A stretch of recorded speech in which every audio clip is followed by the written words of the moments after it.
Mm.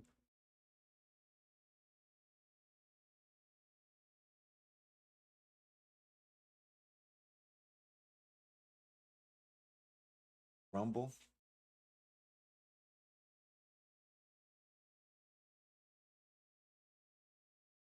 Whew, man, it's been a while.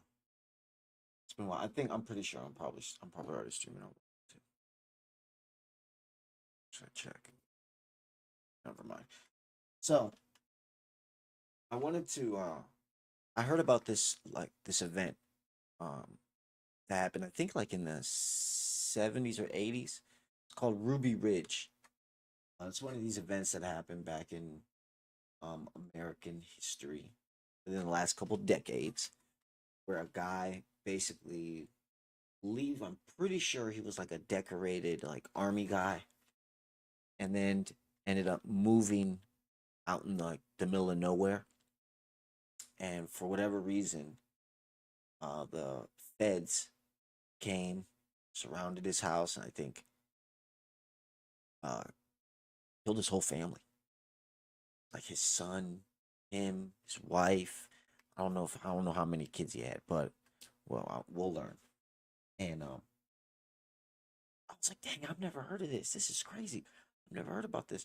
You hear these events like Waco, like this. Yeah, here we go. Like Waco and uh, I don't know if Oklahoma City's kind of like that, but I don't know these older events that happen.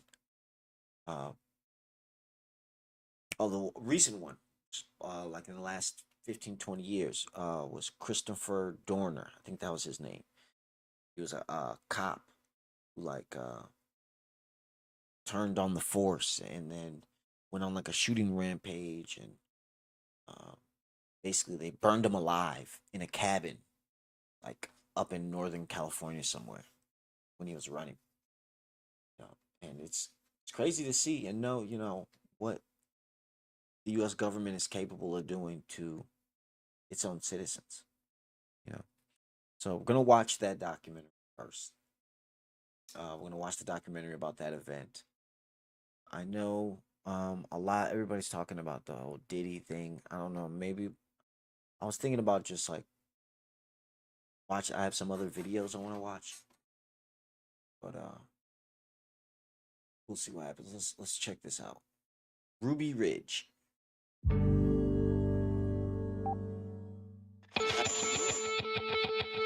standoff between a man who is wanted by the FBI and a large number of federal agents. Surrounding a cabin where a fugitive named Randy Weaver is holed up with his family. In 1992, a bloody standoff between lawmen and an armed white separatist named Randy Weaver left his wife. Oh, look at an armed white separatist, nationalist, Nazi fascist. That's how they're gonna. That's exactly how they're gonna paint this guy. They're gonna paint this guy just like that. He was part of the KKK and the Aryan Brotherhood and the Nazis all at once. Fucking bastard.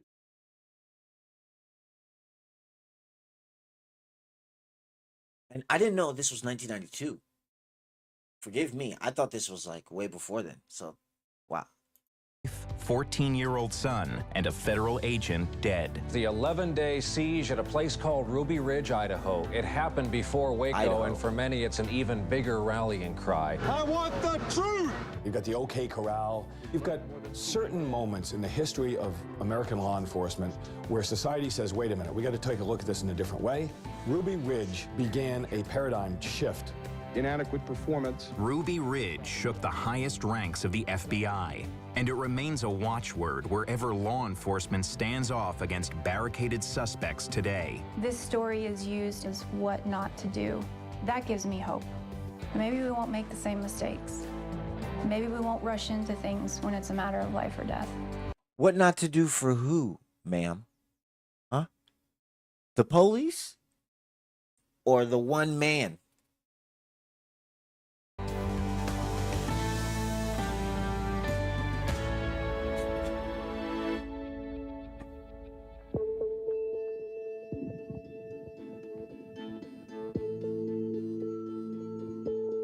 I thought they were chasing down a moose. or a bear or something. Honestly, I had no clue that there were people with guns in the woods that day. 16-year-old Sarah Weaver was in her family's remote Idaho cabin when their dog ran into the woods barking. So she's the older sister. And the son died. I believe he died. And I'm pretty sure the wife died too. But we'll see. Her father, Randy Weaver, a family friend, and her 14-year-old brother Sam followed with their rifles. The next thing she Three of heard them. was an explosion of gunfire. Everything in me wanted to run down the hill and try and, protect my brother, because I knew he was down there. And But them gunshots. I'd always been his big sister. I'd always been his protector. So there was part of me that just wanted to take off down the driveway and make sure he was okay. I bet. Torn, she stayed with her mother and younger sisters until the friend, Kevin Harris, returned. He said that Sam was gone, and I think my whole world fell apart at that moment. None of us at that time were thinking that any. So to recap real quick, the son went to go get the son got, I believe, face to face with an agent, a federal agent.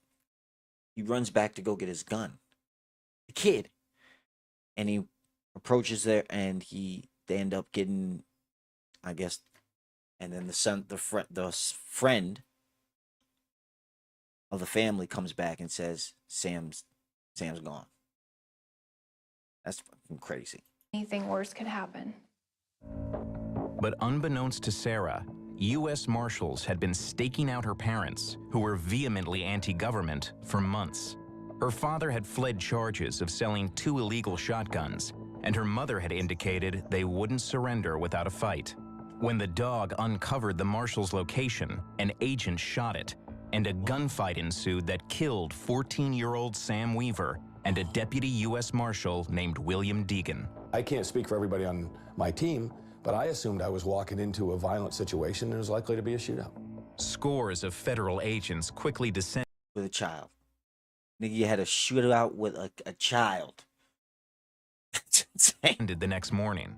As sharpshooters like Chris Whitcomb took position around the cabin, they were under an unusual order. If any adult male is observed with a weapon, deadly force can and should be employed. Oh, The damn. entire world for someone in my position at that time is this big around. You don't see the larger circumstances. You don't see the larger picture. You just see the world through a scope. What? Dad was wanting to go What? see Sam one more time. That's insane. What are you saying?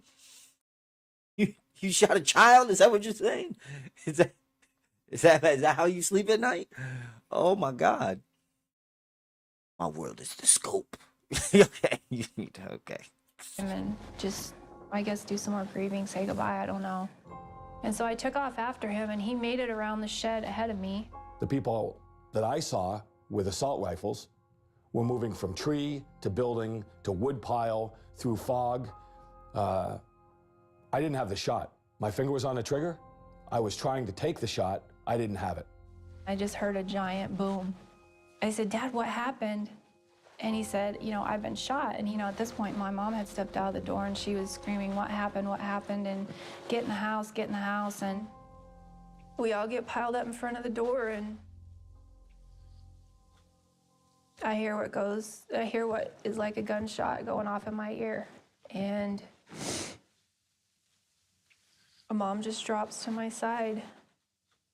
I knew what had happened to her immediately. Damn. I thought it was the end for all of us at that point. Sarah's mother, Vicky, took a fatal shot to the head as she held the family's 10-month-old baby in her arms. But outside the cabin, no one was aware Vicky was dead, and agents kept trying to negotiate with her. When they got on the bullhorn and started asking for... You shooting people to kill, and then trying to talk to them. That's crazy, man. That's messed up. I understand that the man was wanted for whatever, but, there's certain ways to go about this. I mean, at a certain point,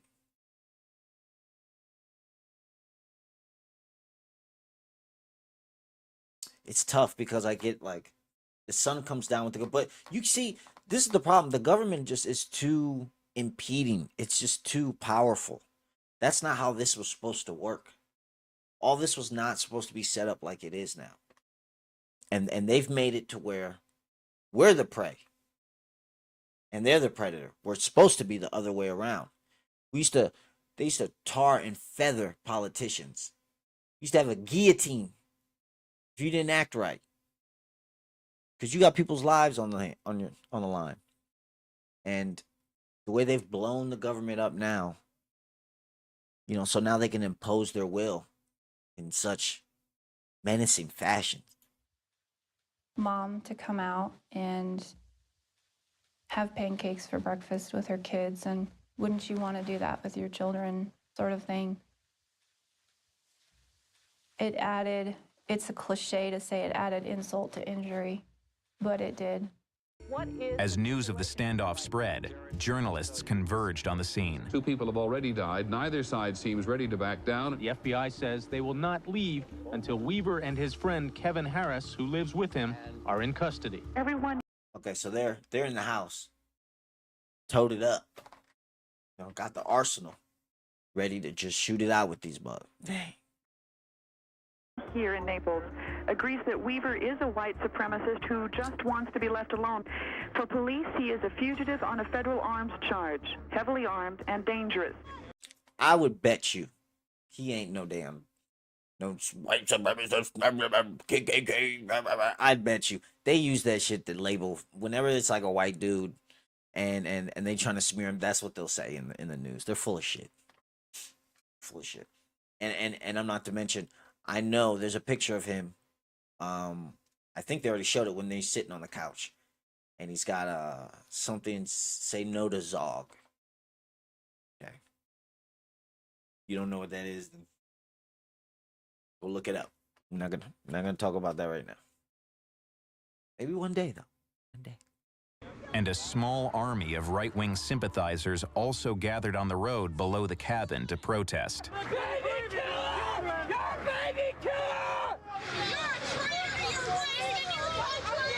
See what happened? Used to happen when you killed kids? The Weavers held out for a total of 11 used to days. happen. After Vicky was shot, they believed they'd be killed if they stepped outside. The standoff ended only after Bo Greitz, a right-wing presidential candidate sympathetic to the Weavers' cause, negotiated a surrender. Our camera caught a glimpse of the family walking into the staging area.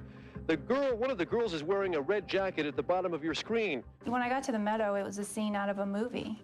It was inconceivable to me to think that they would need so much and so many people and don't.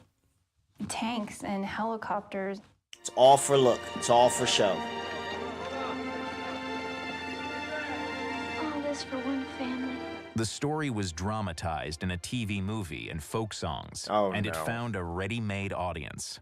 The Ruby Ridge standoff became a kind of founding myth of the radical right.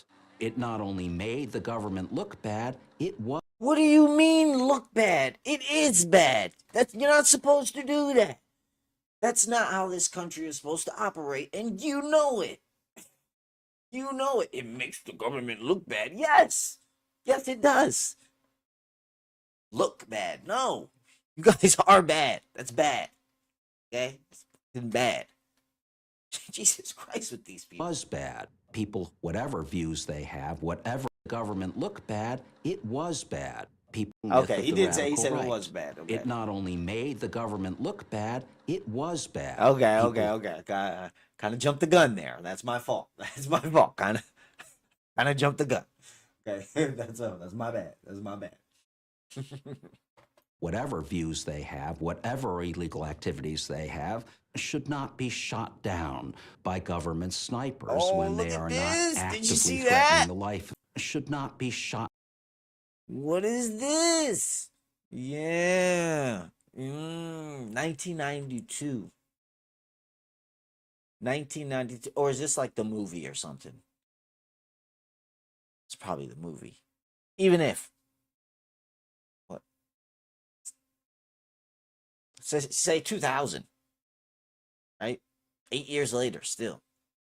Even if it was 10, 15, I mean, my God. Right there, right in your face. Right in your face. Shot down by government snipers when they are not actively threatening the life of somebody. Later investigations revealed that law enforcement had made a series of errors.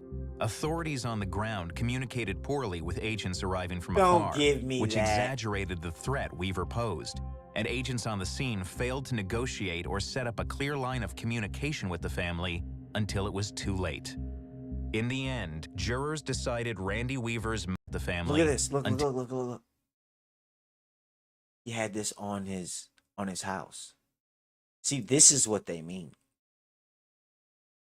They mean, oh, he's too loud. He's talking too much. He knows too much. But probably especially back then. This was prior internet.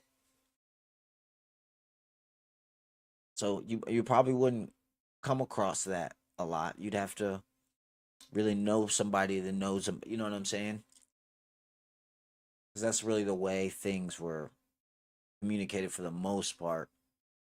Word of mouth. Yeah, so the bro was up on his P's and Q's. He knew what was going down. Till it was too late. And from what from what I hear is that they entrapped him with the guns that he was supposedly had that they said that were illegal, that created the warrant. He basically had I think sold something to an undercover. I think that guy had tried to get him to sell it to him before. He said no, he wasn't supposed to. The guy was pushing him, and then I think he finally gave in. This is what I remember being told. I think somebody told me that when they were telling me about the story. Is that they kind of entrapped him. They were gunning for him. I mean, you don't do all that. Somebody you just don't know. They've been watching them. I mean, the son found a guy. They said the guy was in the whole get up, like the camouflage get up, bro, with the leaves and all that shit, bro. They had a guy out there doing that. Like, that's crazy. That's insane. In the end, jurors decided Randy Weaver's most serious crime was failing to appear in court. And then came accusations that the FBI had attempted to cover up its mistakes. The FBI is feeling the heat. During Weaver's 1993 trial, another FBI standoff ended in tragedy and accusations of misconduct. Yeah, like the next year, right? 76 members of the Branch Davidian religious sect died in a federal raid on their compound in Waco, Texas. There are eerie parallels with Waco. In both cases, government miscalculation in the arrest of a fanatic. You see how they word it? Government miscalculation. Bullshit.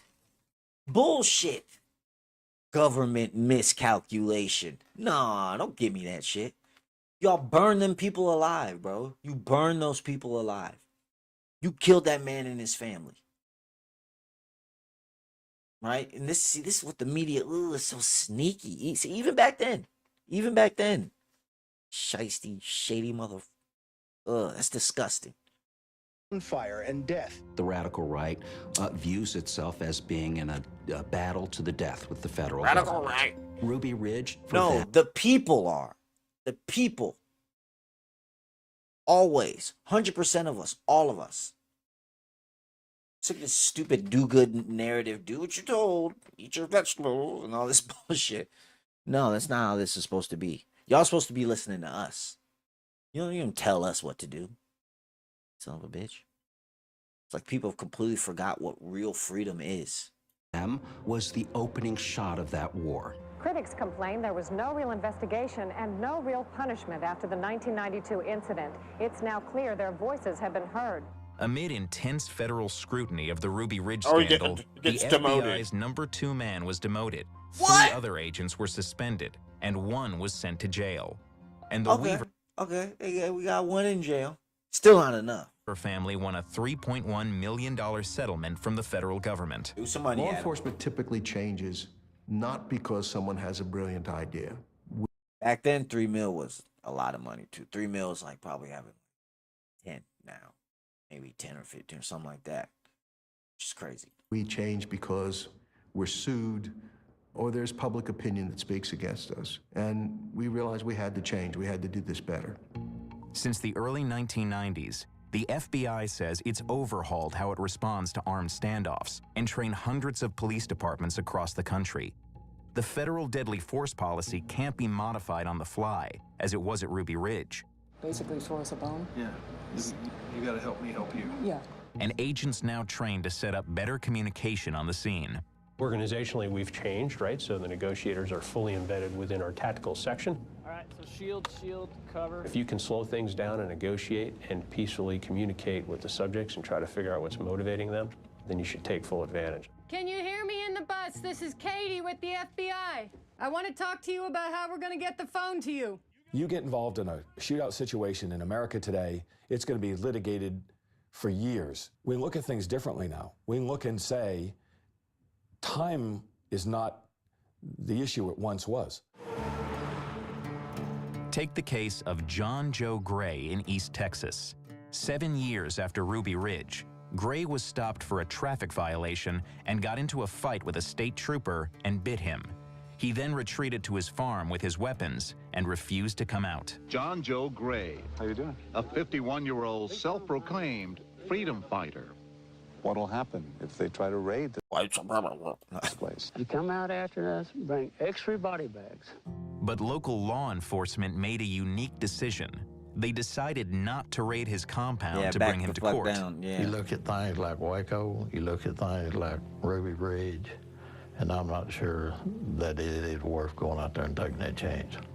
Henderson County Sheriff Ray Nutt is the 4th sheriff who's decided not to storm Gray's compound since the standoff began. And that's given this case a special status. Often it's called the longest running standoff in American history. He's been under self-imposed house arrest for 14 years. The longest term in prison I could have given him was 10. I probably wouldn't have given him 10. That doesn't satisfy Gray's former son-in-law, who watched his ex-wife take their 2 children into the compound and then disappear.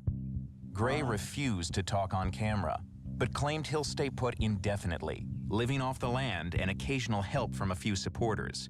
If the police do come, he told us, "I ain't going down without a fight." So far, the battle has remained oddly one-sided. This is more of, I don't know, a lounge off, because everybody's just kind of chilled into what it is. This isn't going to end until John Joe Gray passes on. Yeah. It's not a perfect outcome to have somebody thumbing their nose at a lawful court order. Oh, but in the respect that nobody was killed, it's an acceptable outcome for me. An acceptable outcome. It should be the more understanding outcome. Your laws and your human-made laws are not worth more than a man's life.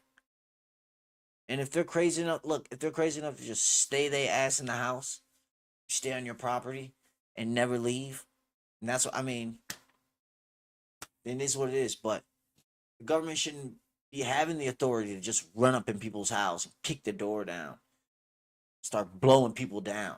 It's fucking ridiculous. I can't believe they can do that now. They shouldn't be able to do that. I don't care if, find another way. Be better at your job. I don't know what to say, but, you know, we have laws in place. And those things need to be followed. Now, mind you, too many laws. I'd say, if you ask me. Too many laws. Laws that even, you know, are repugnant to the Constitution. All these gun laws. You know what I'm saying? You know, you gotta register a suppressor and all this bullshit, and you need a background check for ammo. It's like, what the fuck? Like, just trying to make it as difficult like that enough should tell you, look, tell you how they feel about the Constitution and what it represents. They're constantly trying to undermine instead of actually treating it as it should be treated, especially by a political official. In the 2 decades since Ruby Ridge, Sarah Weaver bought a small acreage in Montana with a portion of the settlement money. distanced herself from her father's beliefs and made peace with the past. It's not easy being a Christian. Forgiveness is an ongoing choice and an ongoing process. I'm forgiving the people that showed up with tanks and guns and armored personnel carriers, and fuck them. I'm forgiving the ones that pulled the trigger. I'm forgiving the ones that sent the orders. Forgiveness is not saying what happened is okay, because I believe if we forget those mistakes, we got you. They can be repeated. Yeah. The problem is they will be repeated.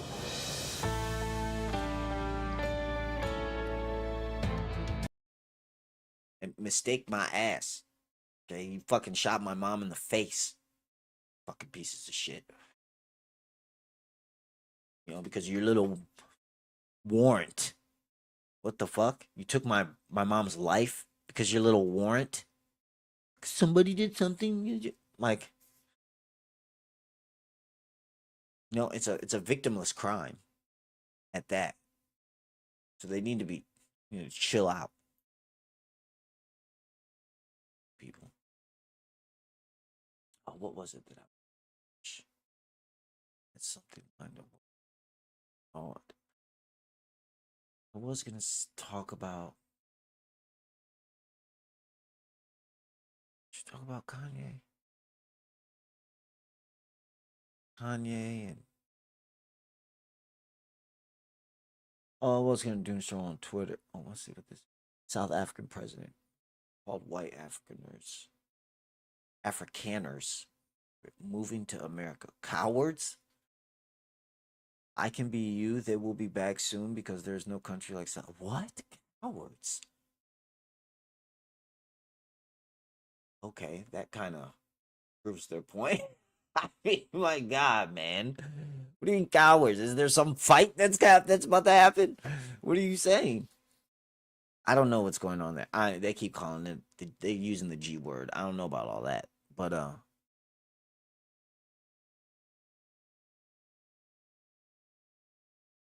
what I've heard, I think I know. From what I think I know, it's that there was apartheid back in the day, but like the 80s, 90s, or some shit like that, like Nelson Mandela and all that shit, and it was apartheid against the black people, so they were like separating the black people. Basically, were oppressed. And from what I've heard is that they've turned that around, and now I'm guessing they've overcorrected, and now the black people are like taking land or something.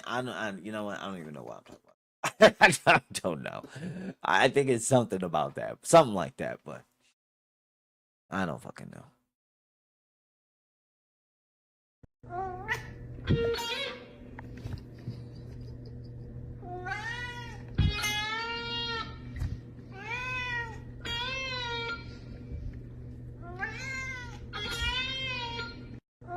They'll keep going. Yeah, they'll keep going. Yeah, so shout out to South Africa. You know what I'm saying? Shout out to them. Hopefully they get it right. I have seen that like one video where it's the guy on stage and it's like a huge stadium of people. He's like, "You the farmer, you the farmer," and supposedly the farmers are the white people. So that doesn't bode so well for the cause, I guess. But yeah. Getting rid of the ATF would be a big symbolic victory. Yes, it would. I believe it was the ATF that was I'm pretty sure that was the ones that went after the guy we were just talking about, the Ruby Ridge. Pretty sure the ATF were the ones that did. Yeah, because the Second Amendment is very clear. We shouldn't have some agency trying to entrap us in nonsense. That's all they really do. White supremacist coffee. Ooh, coffee. Sounds good. Don't find me an end pass for this an end pass.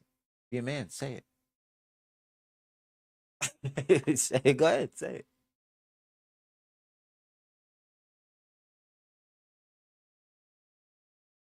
It's out there.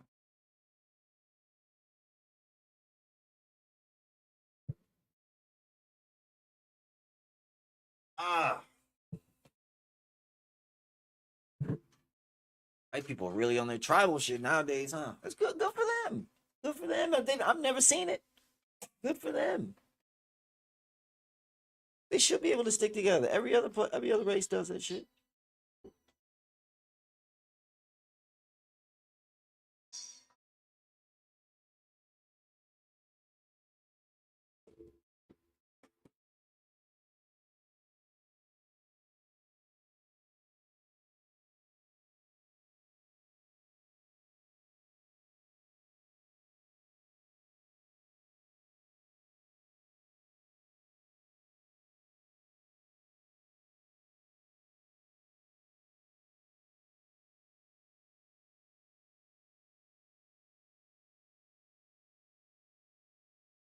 Once.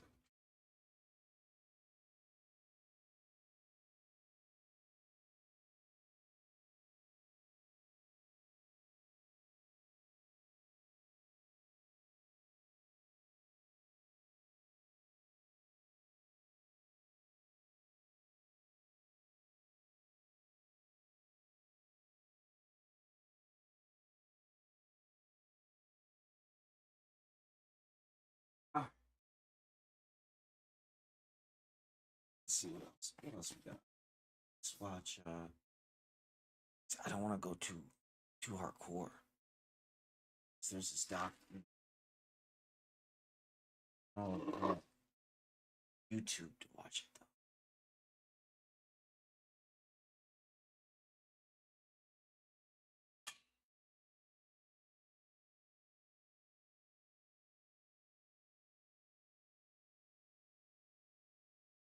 Oh, Venezuelan toddler who was kept in the U.S. after parents were deported.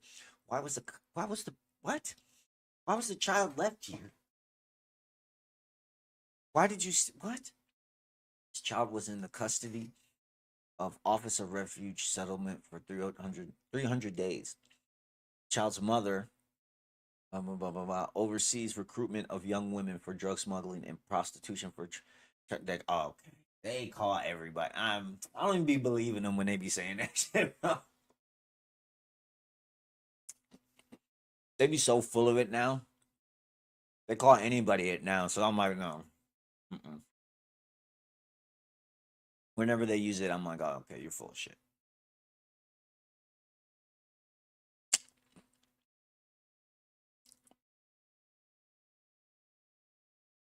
Ooh.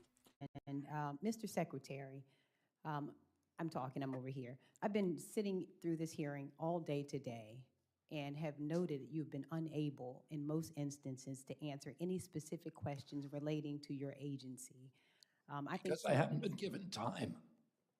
Well, no, you have been given time, but the point of the matter is you've been unable to answer specific questions. Sir, you are the wrong person for this job.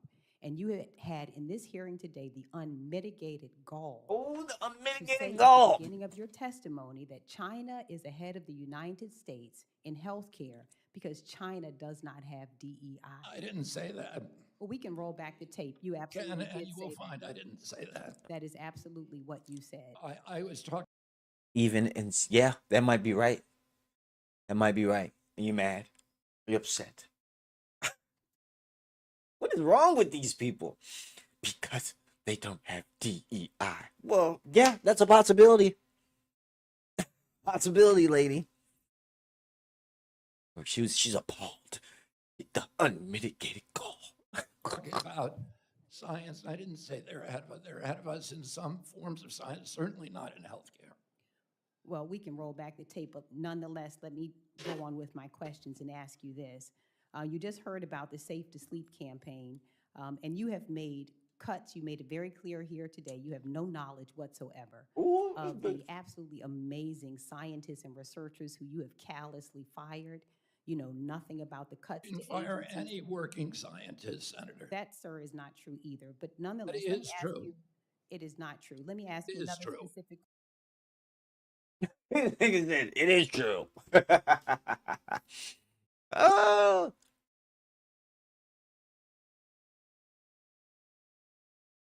Yikes. Yeah, they mad he in there, boy. They mad, but I don't know what's the point. Because he obviously has somebody, like he's not just able to do whatever he wants to do. Like that's not what's going on here. You know, he's contradicted himself several times on his stances, like the stance on like the MMR.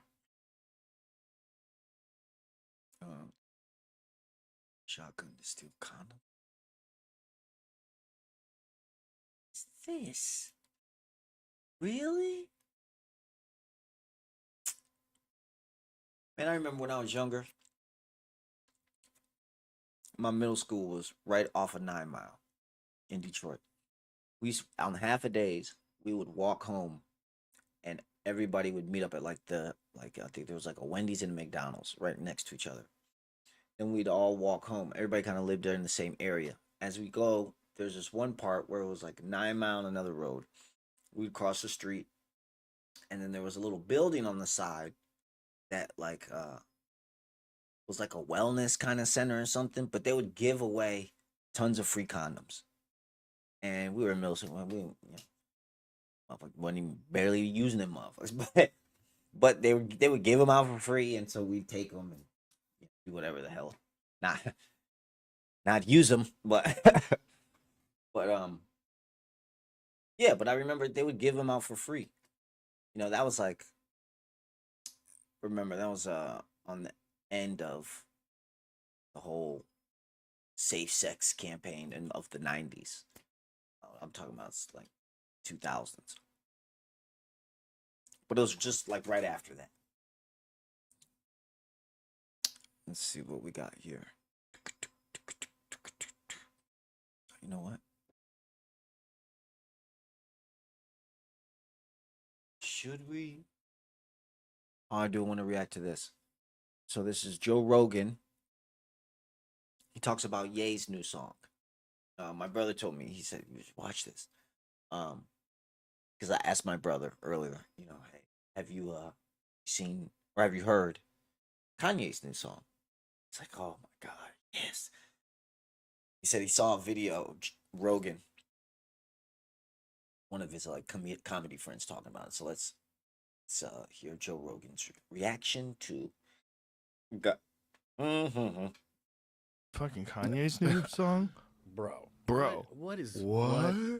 Here's the Bro. thing. What? First of all, kind of catchy. Well, that's the problem with it. Yeah. That's the problem. It's like the guy. That's what's great about it, that it's fucking a banger, bro. It's a banger. From production, like he's never lost a step. He can make a beat. He can he's so talented. He's a genius. He's a talented producer, man. I do think it's like when first of all, I think people are kind of done asking him questions because most of the shit he puts out is like self-released kind of commentary or thoughts. Because he's saying just fucking crazy, you know. It's the craziest thing I've ever seen. What? But there is a thing where that song is like, what are you doing, dude? Like, what are you doing for real? It's the ultimate pushing back. Yeah, I guess. See, Joe kind of understands where he's pushing back against the censorship. There's a point to all this. Okay, everybody with their he's just crazy. He's not just crazy. Okay, just will you stop with that? But there is like I think I have a pretty, you know, let things go kind of vibe to me. Right? Obviously, yeah, your fucking right? Like, show. Yeah, like, I your don't. show's ridiculous. It's a ridiculous show, and I've always been like, yeah, say whatever you're gonna say. But I do think like making a catchy song about that, I'm like, what are you doing? No. You messed up when you said but. No. End it right there. Let people say what they want to say. Period. There you go. We're done. We don't need all this extra, you know, but you know, but you know, really, but actually, don't say that. How about that?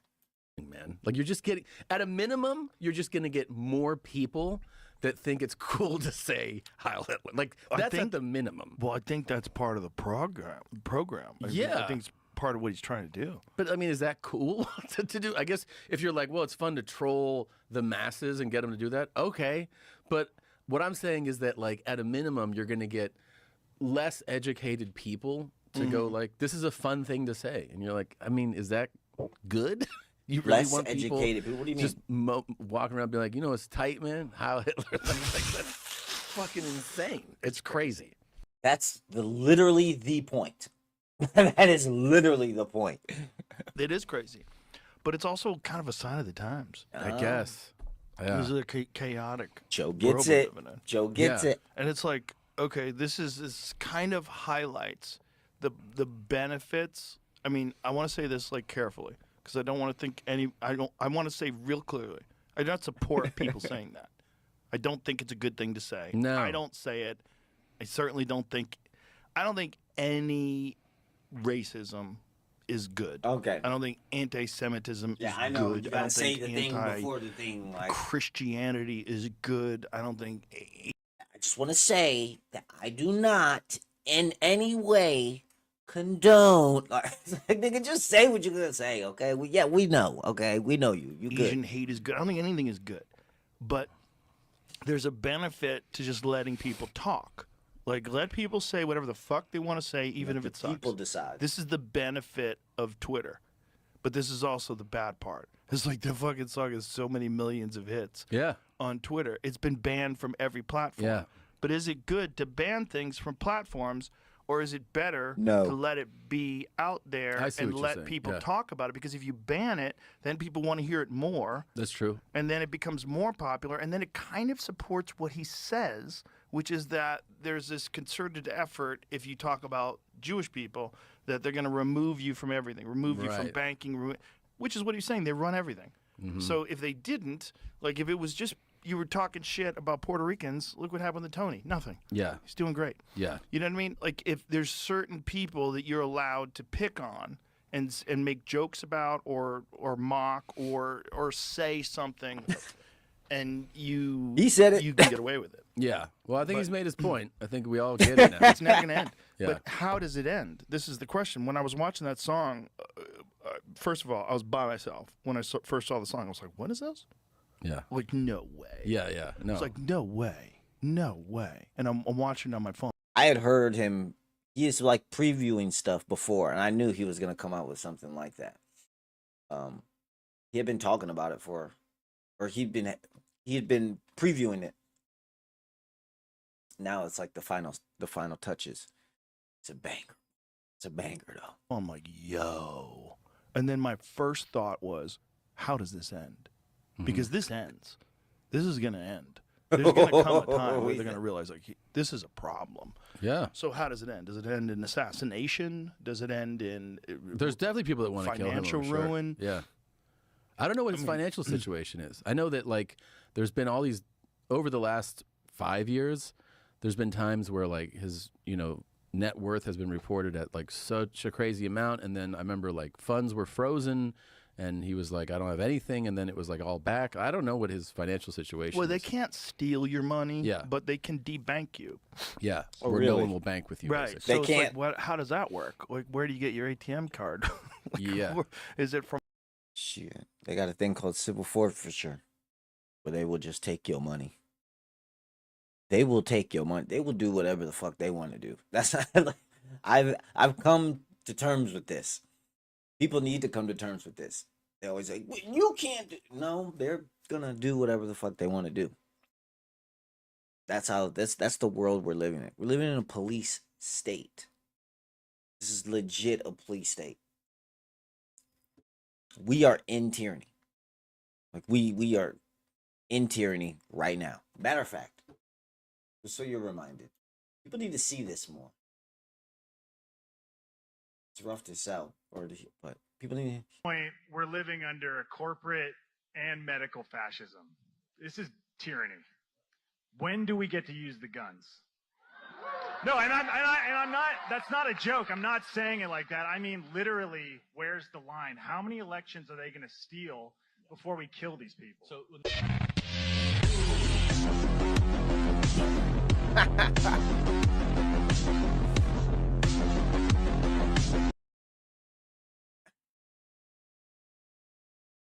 And at a specific point, it becomes. I mean, when it just continues and continues and continues, at a certain point, people are going to be fed up. eventually. When that is, who the fuck knows? From the Bank of fucking Portugal? Like, what do you have to do? Like, how does that work? You know what I thought about when I was watching that video? I was like, how do you get, I don't know, however many actors? That's easy. That's the easy part. I think it's crazy. I think a lot of people would be like, what? Oh, that's the easy part. You put out a casting call in LA, Yeah. everyone's soulless. They have no fucking soul. Nuts. They just Wouldn't matter anyway. This is Kanye West. Kanye West asking for some, yeah, whatever you want. Whatever you want. just want to get famous. You're gonna Yeah. do a project with Kanye? Okay, All let's right. go. What do I Let's have do to it. say? Also, Of course. I'm just acting, just Yeah. like that guy in Inglourious Bastards wasn't really a Nazi. Right. I'm not really a Nazi. Listen, man, I gotta do what I gotta do. I got kids to feed. Yeah. It's nuts. It's pretty nuts. He's super talented, man. One of my thoughts after hearing that song was like, man, I wish he would release this song with like a different, you know what I mean, with a different hook. Like Absolutely not. Yeah, personally, it's not gonna happen. No, I know Yeah, he's not absolutely going to, not. But that's what one of my thoughts was. I was like, man, I No. wish he would. It's so crazy. It's good it's as so it crazy is. because his last album before that was a banger. It's like he came out of the gate showing people that like he still got it. Like, yeah, you might have pulled me off all these platforms. You might have debanked me. You might have taken away my Yeezy deal with Adidas, but damn, I still got it. And that one was released everywhere, right? That's Yeah, on all yeah. platforms, Oh man, that's in the Spotify Yeah. playlist that we play in the green room all Yeah. the time. You know, there's some fucking killer songs in that, man. It's Yeah, like he's classics. Yeah. Classics. He's got so many bangers. Yeah. But you know, this one, he's just like letting people. I guess in his eye. I mean, I don't know. I haven't talked to him about it, but I guess he's like, I'll do whatever the fuck I want. Well, I'm gonna say clearly. whatever the fuck Exactly. I want. Yeah, clearly. Because So they're I'm gonna gonna do the ban it one anyway. thing. They're gonna ban it anyway. They're gonna do, you know what I'm saying? They've already made their decision. So he's like, okay, if that's what we doing, got you. Remember, this is the same thing Michael Jackson talked about. Same thing. Same thing Michael Jackson talked about. Michael Jackson, before he passed, was not shy about what Kanye's dealing with is exactly what Michael was dealing with. Prince. All of them. Thing that you're never, ever, ever supposed to do. I'm gonna make a catchy song with Heil Hitler. Yeah. Yeah. That's It's just like, whoa. That is the ultimate, like, Whoa. I'll do whatever the fuck I want. Yeah, and you had to say, like, in the casting, there's like a description of all the stuff. If you want to be a part of this production, like, you have to be comfortable with swastikas. Is that was in the? Yeah. He's got a diamond encrusted swastika. That's Where's that's that on also there? insane. That's By the way, insane. You know, a Jew sold him that. Probably. Yeah. Or at least supply. I heard somebody diamonds. say that. I Where heard did somebody diamonds say come that. from? That's The insane. Jewish people have been controlling diamonds for a long time. It's insane. What have they been on? Anyway.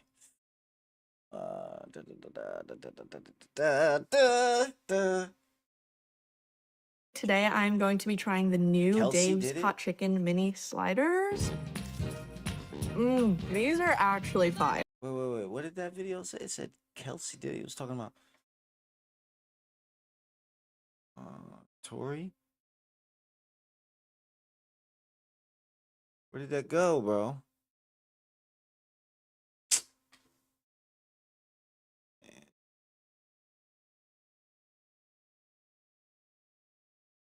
Humiliates himself.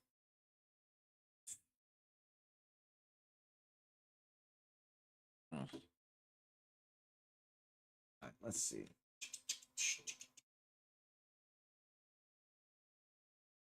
Ooh.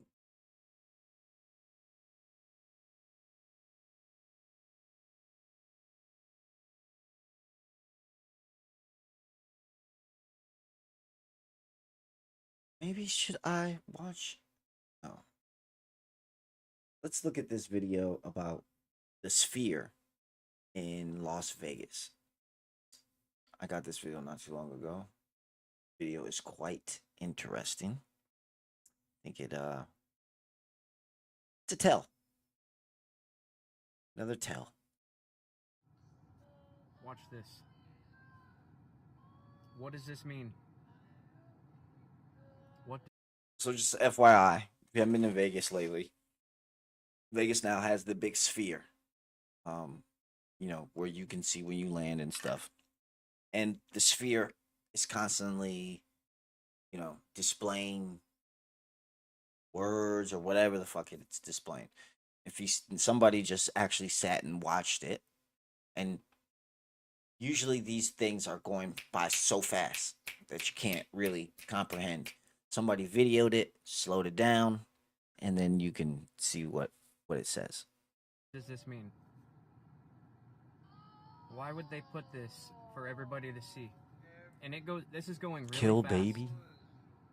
So I slowed it down a lot, so you could actually see all the words that pop up. Like they flash through there.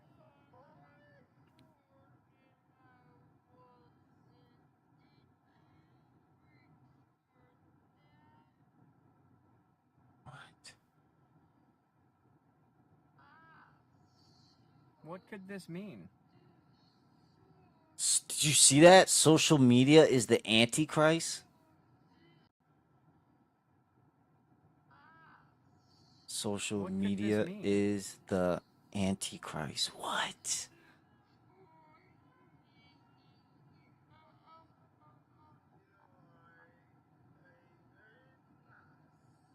Did it say everything is racist? What? Everyone is what? Except you. Bop Weasel marriage. Like they have this like speeding through. It's hard to catch all the words, so I slowed it down so you guys could all actually Yeah, see we got it. all the words. It just baffles me that they would put this on Just something so big and significant where so many people see it. Because they're sick.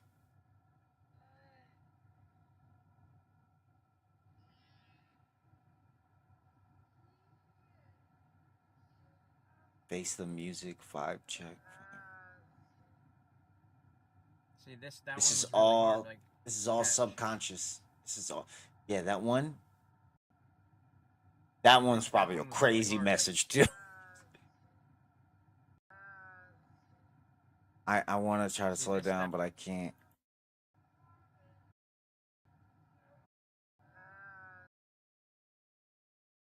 Wake or make friends. See. Try again. No, see, this thing keeps going down. What if I did this?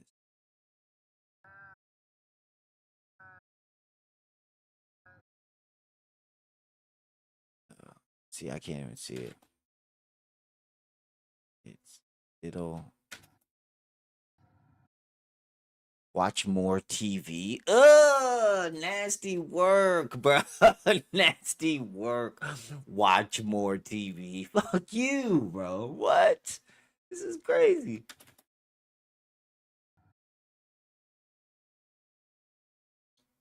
What? Something is God? A speciality? What? Is God? Whatever the fuck it is God. It's not. Shock or shook. Avoid conflict. Okay, well, that's good. Avoid conflict. Shook. See that one was really hard, like, to catch. You are a victim of your parents, your environment, your TV, your hatred, your apathy. You are a victim of yourself. What the fuck was that? Yeah, what? What? You are what? This is crazy. Message that you are a victim of yourself. Literal turf. Kiss, do normal. New normal. Ooh, you see how they slipped that in there? Turf kiss. New normal trending ending spasm valve. Gender neutral tease. Oh, nasty work. I'm gonna make another video with that other part that had the longer sentences to show what that one said. I'm gonna slow it down for you even more, but just that part so we can actually read it. So stay tuned for that. And if you guys want to see that, you can go to his TikTok channel, I'm guessing. Walk alone, ghetto baby. Ghetto baby. Secret, fear, secret, boom. I don't know. This is crazy. You tell me. Nuts, bro. Some wild there, bro. Yeah, I mean, when they talk about, they just put it right in front of our faces. There you go. And it, especially when they put it in, it matters like the place where they put it. Putting that in Sin City, everybody's fucked up. Not comprehending what's going on. Disgusting.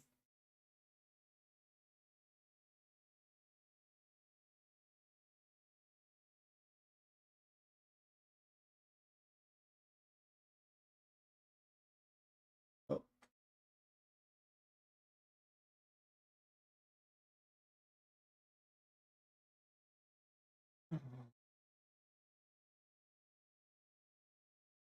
I like this video is very informing. I think everybody needs to listen to. Yeah, look, everyone just needs to welcome to the future. So look, there's a reason why you're able to talk and say whatever you want to say, but you're not going to have freedom of reach. So you got on this space you can say whatever you want. We're all just algorithms. Everything you're saying is a weapon that's going to be used against you. So everything that you're saying right now is making up the foundations of your social credit score. And if we haven't figured out the psyop yet, as we currently speak, Elon Musk and X are applying for state level money transmitters across the United States of America in 52 different states and around the world. Very soon, this will be a financial services provider. I used to live in Hong Kong, and in Hong Kong, we used WeChat for most of our transactions. The difference between China. What he's talking about is turning Twitter or X into a place where you store your money too. Like Elon has always talked about, making it an everything app.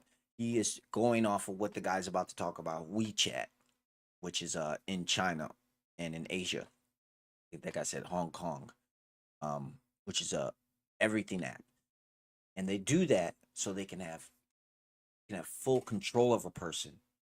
Everything about this, everything with that has to do with this person is all solely on one app.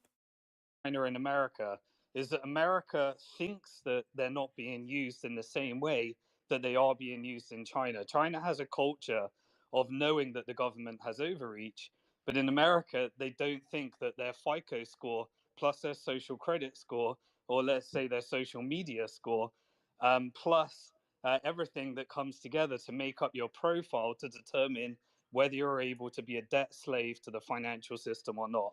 Now, when X becomes a regulated financial services company, it has a legal obligation by punishment of prison in order to file suspicious activity reports for anything that they think is suspicious, as defined in the Patriot This guy's Act. really smart, guys. Listen up. This guy Simon's really smart. As defined in the Patriot Act and the Bank Secrecy Act. In those, everything I have been posting on X since 2009. It knows everything that I have wanted to say publicly since 2009, and in the year since October the 7th or so, everything that I have said about the genocide and everything about those opinions. All of that is making up the algorithm right now. And he will continue to allow us to talk because the more we talk, the more truth he understands about us. It's not that it wants to be promoted or not. He'll still promote the messages.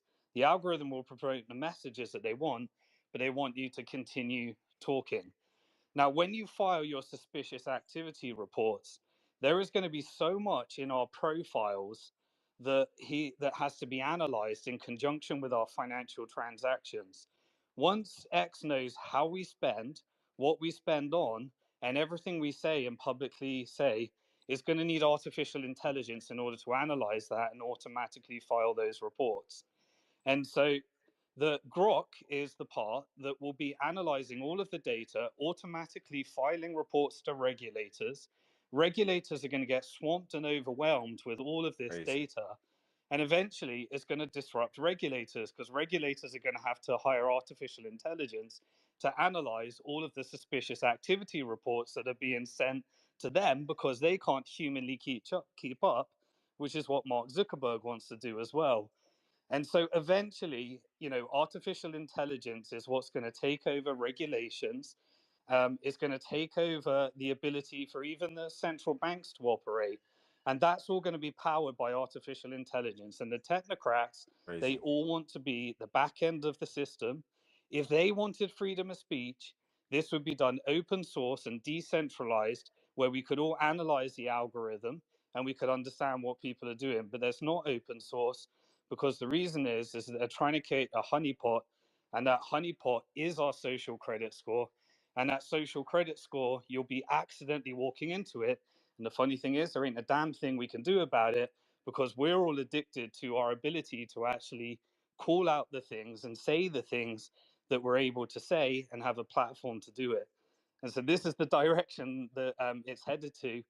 And everyone just needs to recognize it, that freedoms are being taken away. This is the new flavor of, neo, freedom of speech.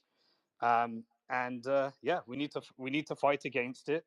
Eventually, we need to be on a decentralized platform, and we need to do this open source. Yeah. At the moment, all of the network effect is here, but eventually, hopefully, it implodes on itself, and we end up on a decentralized platform, because they try too hard, gain too much power, and the whole thing bloody blows up on itself.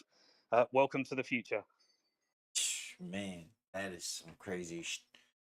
That's some freaky shit to hear. People don't realize it, but Trump has all those technocrats,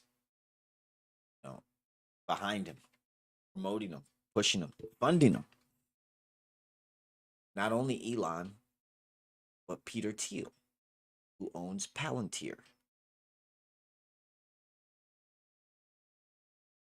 What's the name of?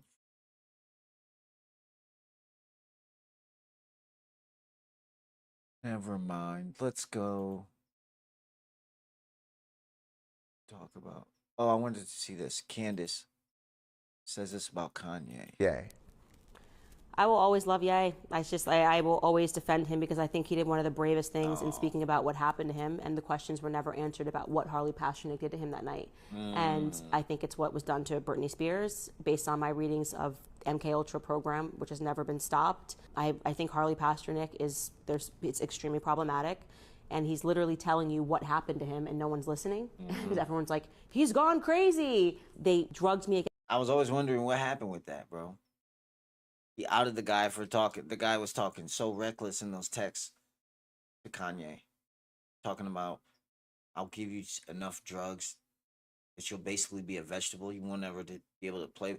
He said something like, playtime with kids, with the kiddos, will never be the same. Like what? What? That is a crazy threat. What are you saying to me right now, bro?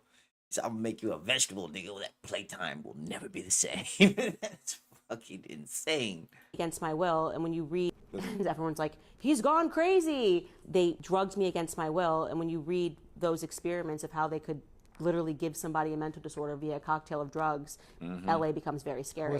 Who was that? I didn't hear Harley that. Pasternak, the trainer that trains all the stars that keep dying in baths. Allegedly. Yeah, he was supposedly he had something to do with Aaron Carter and what's her name? Brittany Murphy. He was close to them at the time. Listen, this nigga's offing people, bro. I mean, come on, let's just be real here. All right, he's out here offing people.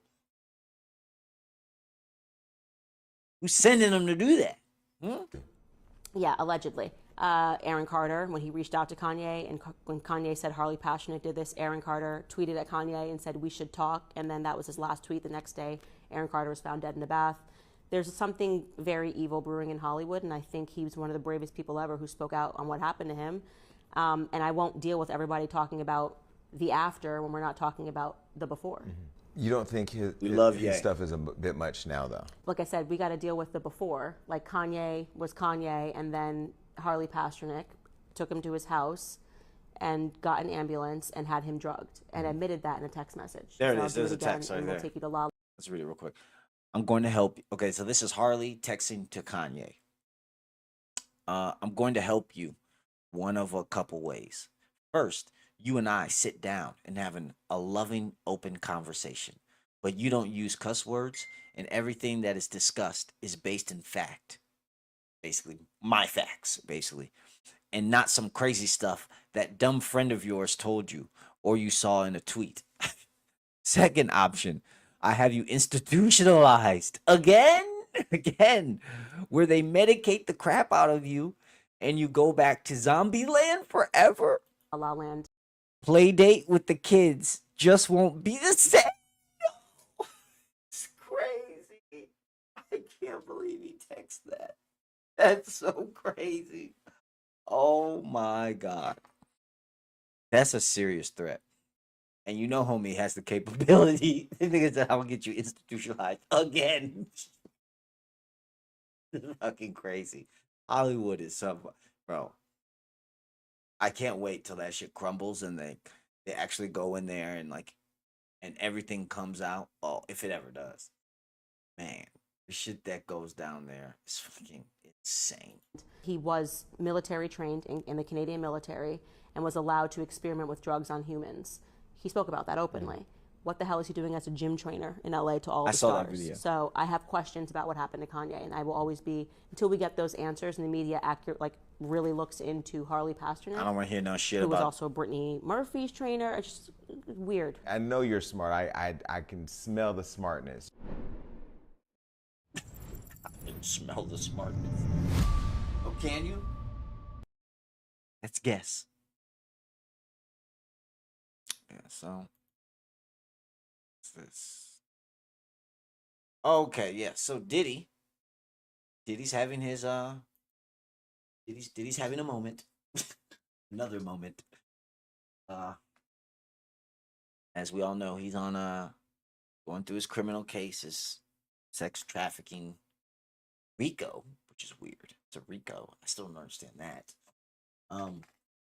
But if you know who this person is right here,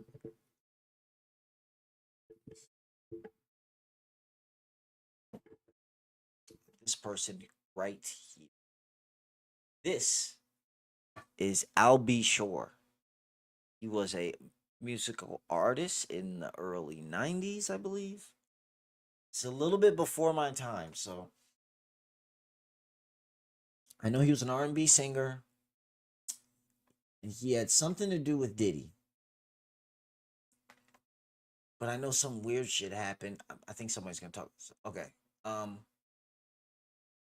He was close to. I think he was close to Diddy's ex.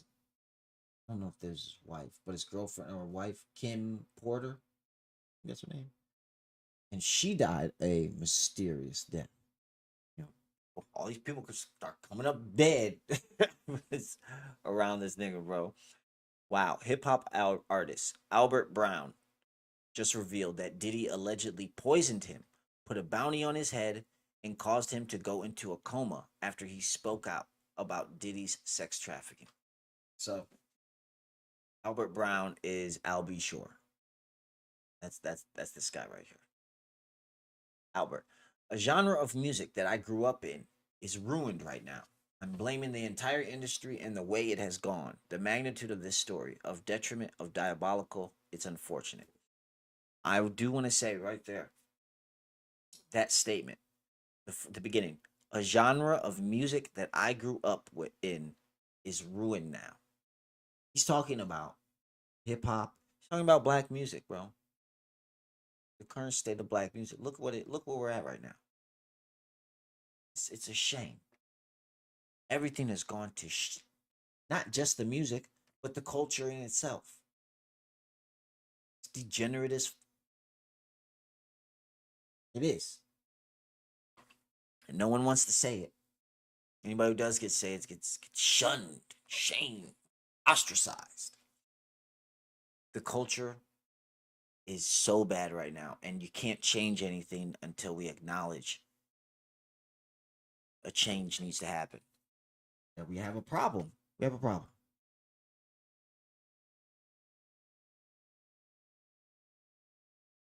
Let's finish. I have the truth. I was subpoenaed.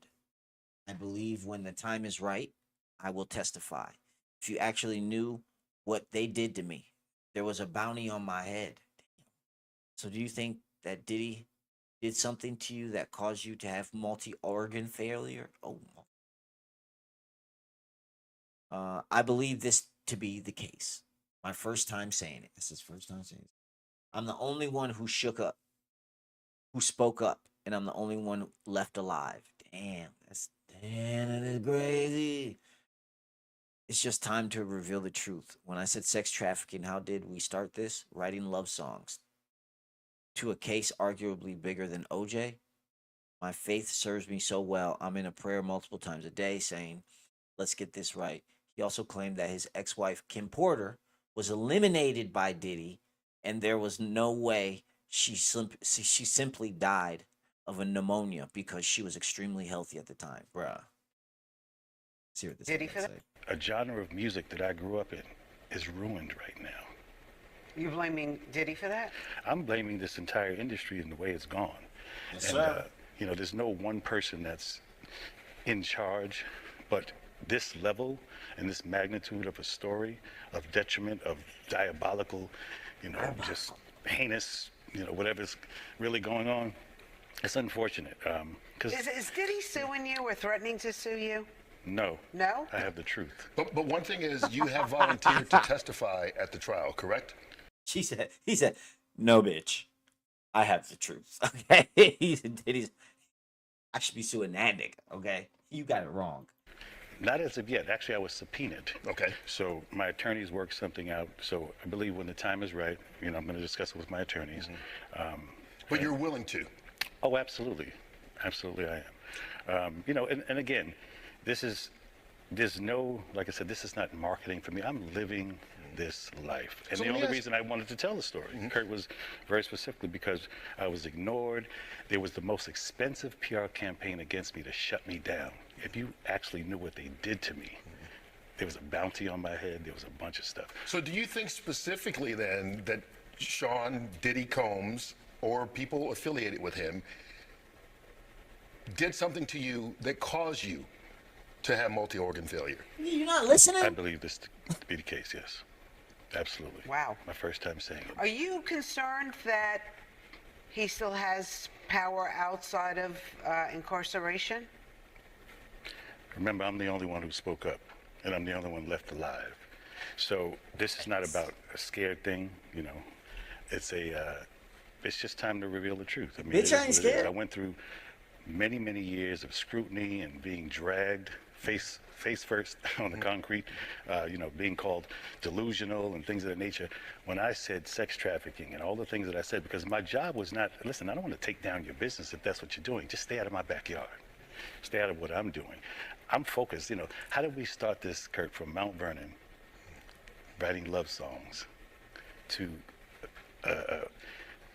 a case, you know, arguably bigger than OJ, you know, in 2025. It doesn't make any sense. We're not supposed to be here. Like I said, there's no celebration in any of this. Do you feel because you're not supposed to be here, that gives you the freedom to talk now? Because you survived? Yes, I believe so. I believe so. Listen, my faith serves me so well. You know, I'm in prayer every single day, multiple times a day, just saying, you know, just let's get this right. So also, I forgot. I think there's some funny business around this too. Also, he has a son, I believe, that like Diddy took in or something. What's his name? I think it's Quincy. Is it Quincy?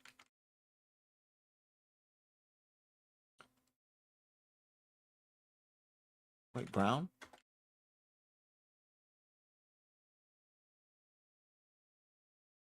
Yeah, that's him right there. That's him. Quincy Brown. That's his dad. So that's his dad. I'll be sure this is his dad. But Diddy like Quincy was always around Diddy. Almost like I'll be sure asked son Quincy Brown to come home after his stepdad Sean Diddy Combs home raids. Oh.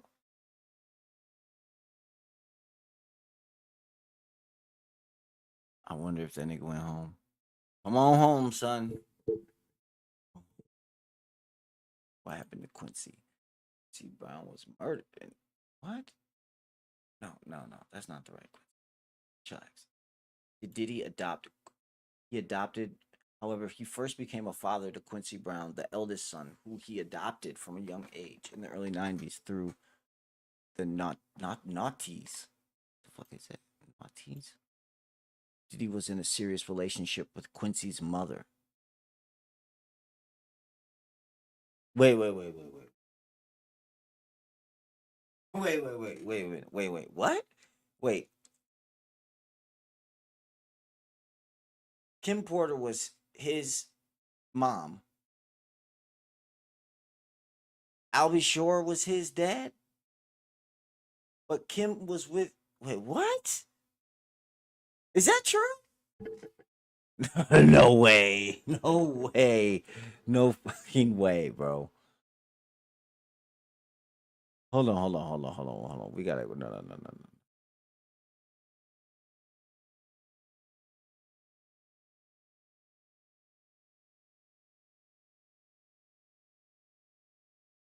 Wait a minute. Quincy Brown is the son of model Kim Porter and singer Albie Shore. So they had a kid, and then Diddy ended up marrying her? What kind of weird shit is that? What the fuck? What? I didn't know this. Kim Porter and Albie Shore were married from 1989 until either 1990 or 1991, according to 22. Quincy Brown has a close relationship with his younger sisters, Jesse. What?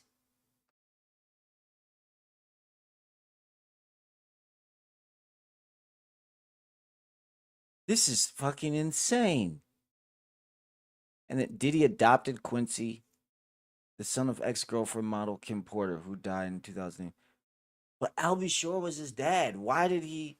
Well, oh, it's because Albie Shore got sick. And what, he was just in the hospital forever? I don't understand. Diddy had his first Justin.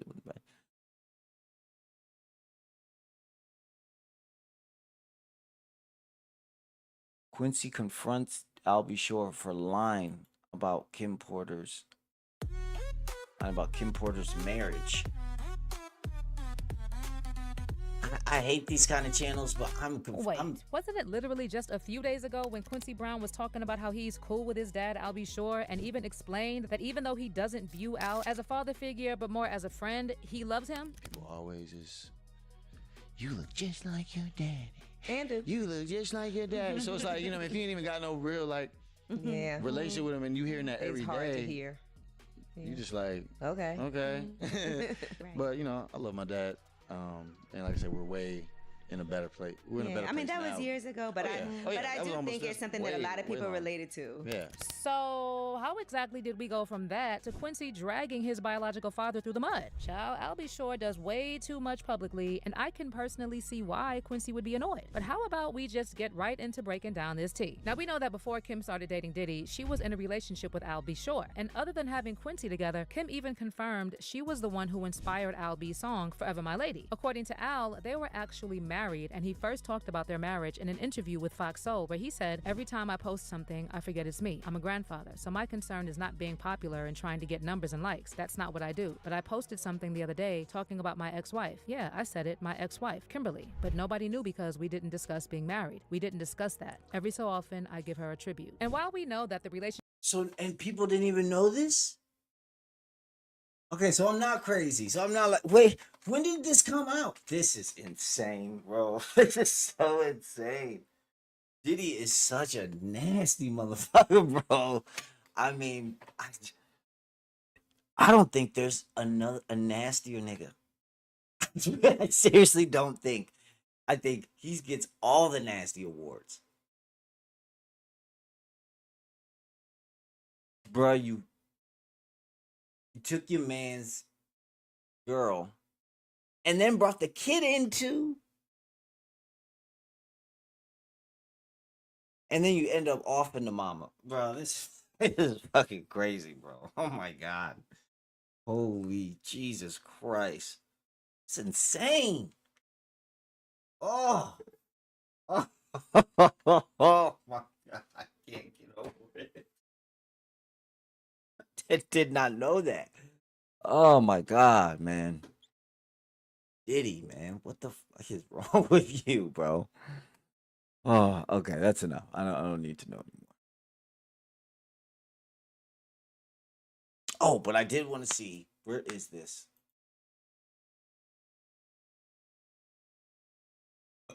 Oh, this.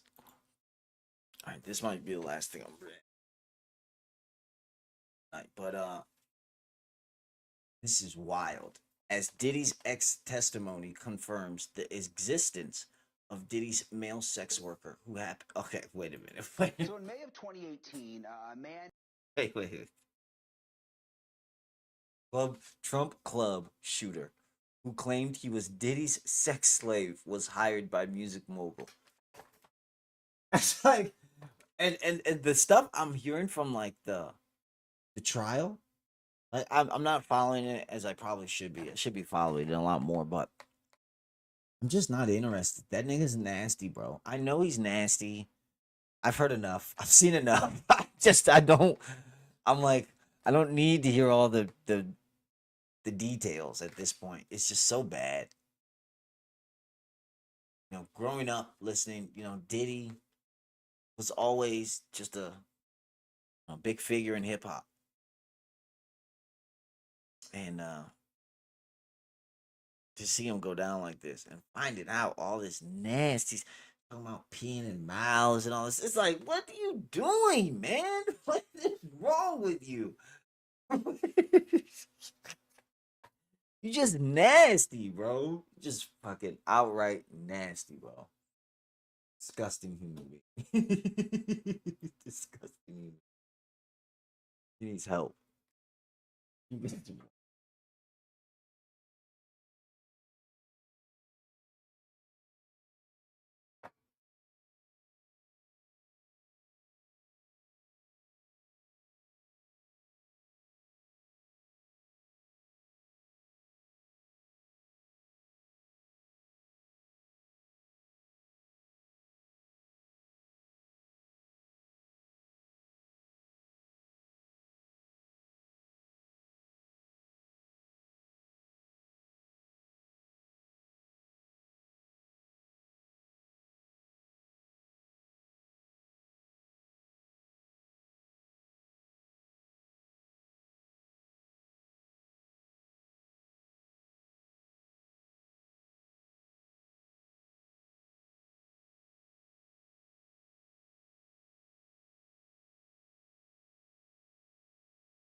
Let's listen to this nasty,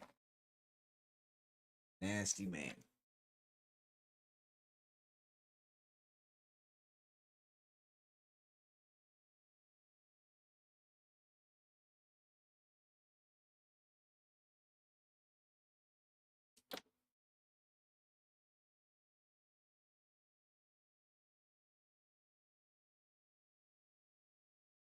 Named Jonathan Odie opened fire at Donald Trump's Miami golf course and was shot and arrested by police. Now, Odie said Trump's that he was golf in the course? middle of a bipolar episode. That's where it gets interesting. Later, while being questioned by Florida authorities, Odie brought up something totally unexpected. He claimed that he'd been a sex slave for Sean Diddy Combs and Cassie Ventura. This video is courtesy of Real World Media. Take a look. I had sex with Cassie and Sean. Basically, he would masturbate and tell me what to do with Cassie. I had like 15 encounters, and I heard a lot of business. Because what they would do is Sean talks a lot on the phone and on the TV with speakers and stuff, and I was like a sex slave. So at the time, Odie's story seemed too far-fetched to believe, but not anymore. I don't know And why. now, in an He's always been exclusive interview, nasty. Odie opens up to News Nation senior producer Allison Weiner about his claims, beginning with why he's agreed to talk now. Listen to this. I felt bad because I felt bad. I got along well with her, and I think she's a decent person. And unfortunately, I had a suspicion that she was in a situation that she was in, but I wasn't sure. And So just FYI, even in the court documents, I think in court they started to unravel the fact that, because I think this guy was on the stand. I think this is the guy. There was some guy that, they'd call over regular that that Diddy would watch him smash Cassie. And I think like people were peeing in mouths. I don't know all the details. But I did hear where the guy one day, I think he saw maybe he said he saw Cassie go in the room with Diddy. They closed the door, and he said it sounded. He said he heard slaps, and then so after that, when he left, he texted her, like, hey, is everything okay? Like, blah blah blah. I mean, obviously not. No, nigga, you heard her getting her ass beat. Nigga, come on now. Are you okay? No, nigga. This nigga just slapped me the fuck up. But I mean, obviously, in his situation, I mean, he's there to provide a service. It's not his business to be getting involved in shit. I'm sure he knows who Diddy is and how high profile he is. The man's a multi-millionaire, tons times over. Somebody in the position, if he needs to take care of something, he can make it happen. If you know what I'm saying. So, you tread lightly dealing with people like that. now I understand what was going on in her life and what was happening. And him beating her up in the hotel shows me the type of individual he is, and confirms that everything that happened to me was true. Is that what confirmed it? You being a sex slave didn't. I mean, you called yourself that, so I mean, In line with his personality. what did you So think? speaking to us from a Miami jail now, here is how Odie says. Oh, he's in jail? Why is he in jail? What's a male Chippendale? A model Chippendale, you can say. And they call me for a show they call me the agency that I work for to do a show. And then I went and did a show, and things led to them offering me more money to perform sexual acts. And that's it. That's how I basically got started.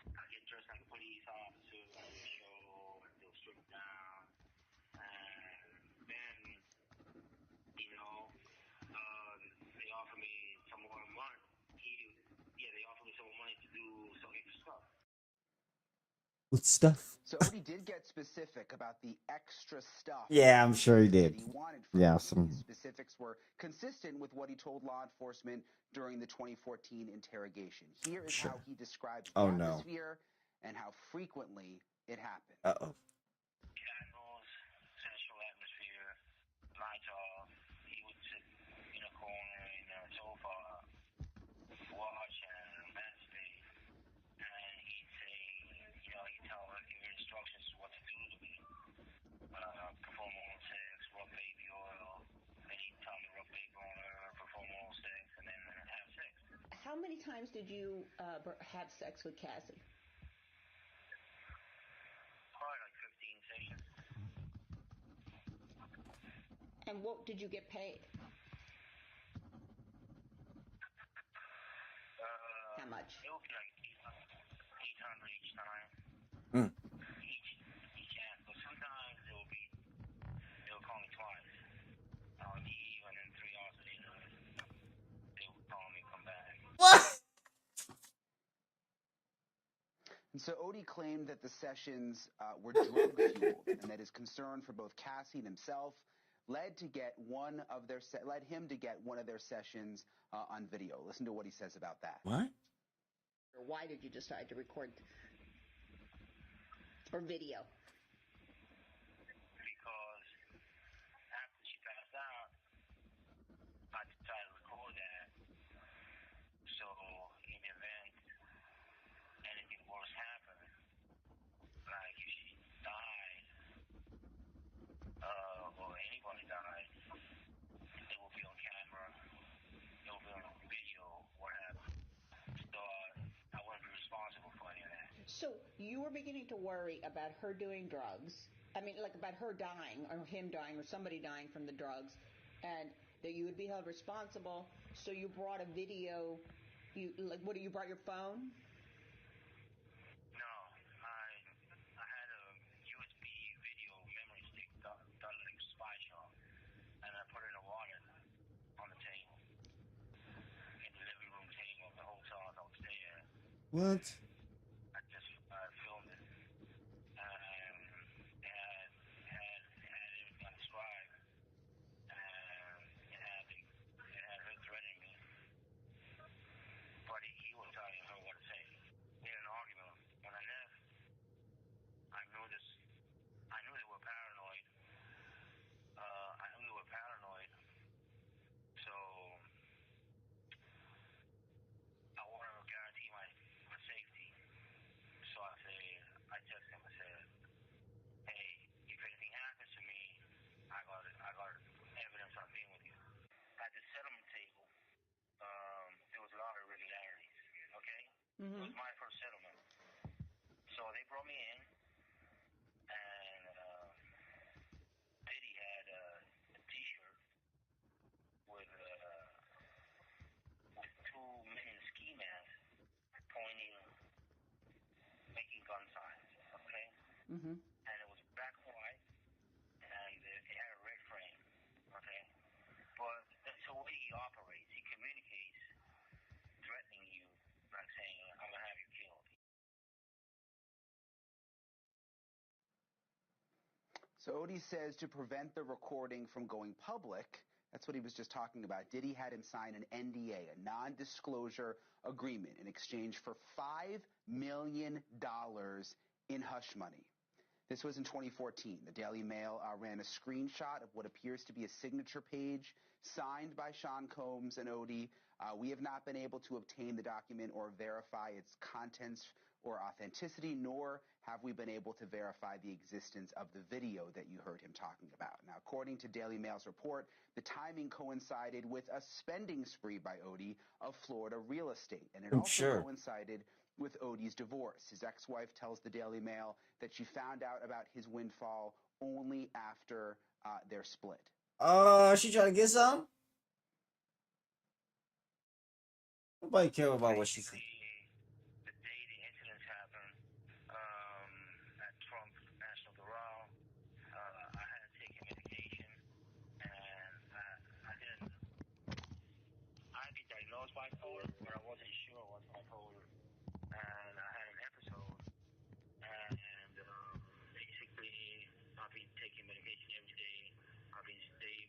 You were taking that shit, you didn't take it.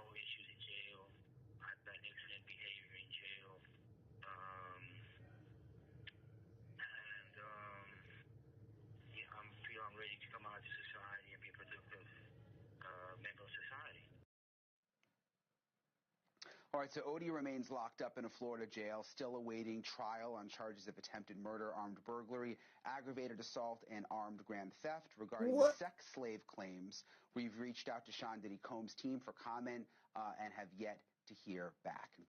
Well, he got the 5 million, right? Why you getting nigga 5 million, huh? Huh, Diddy? So, I mean, I would presume what he was saying is probably correct. How are you? Aren't you? If you shot for $5 million, why are you talking about this? Maybe the $5 million is just so he can't show the footage. So you never said I can't talk about it. I'd be mad as hell if I was if I was Diddy. I'm like, yeah, I paid you $5 million. You all you're talking and shit. Yeah, that's crazy. It's crazy, man. Diddy a nasty motherfucker, bro. I mean,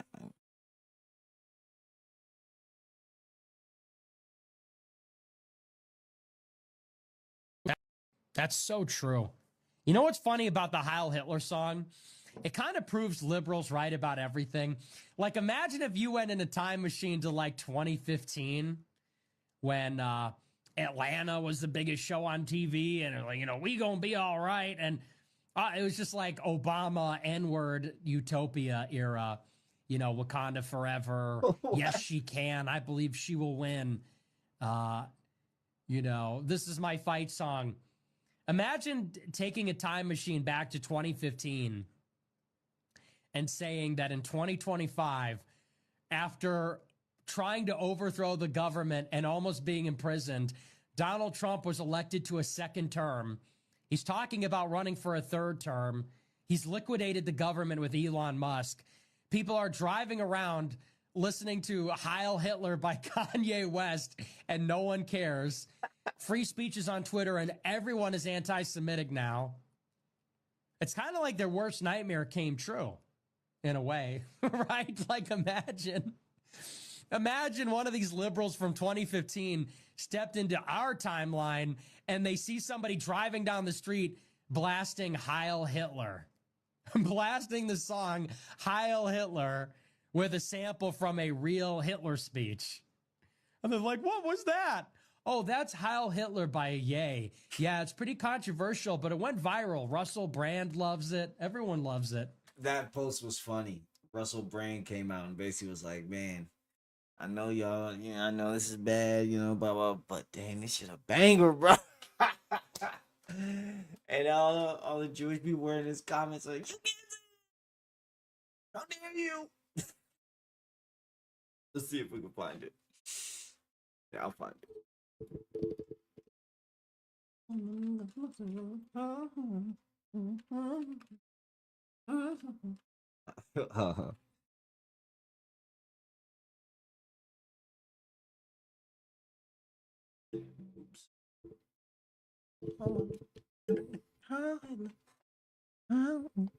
Okay, I mean, not singing.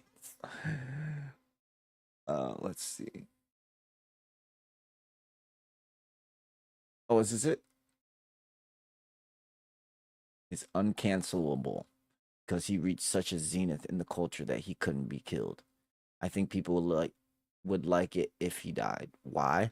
Because he's a problem for their agenda. Also, let's be honest, the hook is catchy. Yes, it is. It's very much so.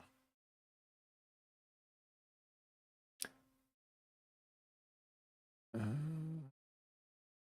don't want to go through all these. This is touchy subject. Ugh. Let me get this straight. More people in the world are mad that Kanye West made a song saying other than they are when Lil Nas X made a music video literally descending to hell to seduce and get by Satan and then crowns himself the devil. Yeah. Ugh. Ugh. Gross.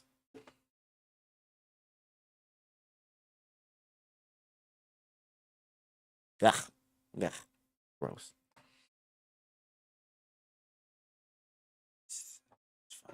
San Diego's budget proposal. Mayor Gloria. San Diego. Putin sets off the boom. Bill Gates faces extradition for what?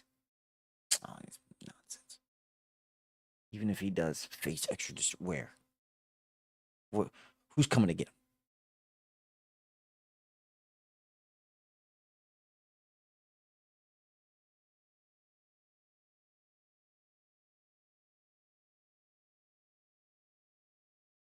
This was an old school fan favorite. Old school fan favorite. I remember. I think I first saw that on YouTube, bro. Back in the, I think it was on YouTube. They eventually took it down, but then they started censoring everything. But I believe, yeah, I think I saw it first on YouTube, which is crazy to think, especially where we're at now. Preschool case in Manhattan Beach, California. I've The heard this. children there claimed there were tunnels under the school. They were taken into the tunnels and through the tunnels up into the trap door of a bathroom in a triplex next door, placed in automobiles, and prostituted in the community. These are 2, 3, and 4-year-old children before they entered kindergarten. In addition, the children claimed that they were flown into the mountains where they were involved with adults in robes, black robes, chanting candles. They talked about the brown babies who were cut up, actually sacrificed. And in checking into this and researching this, of course, this was obviously a satanic ceremony. The McMartin family, who owned the preschool, they were tried of Ray Bucky and his grandmother. The grandmother was acquitted, hung jury on Ray Bucky. The second trial, another hung jury. What? I had an opportunity in 1990 to gain control of the school. Now, the school had been given to Danny Davis. Oh, man. Come on.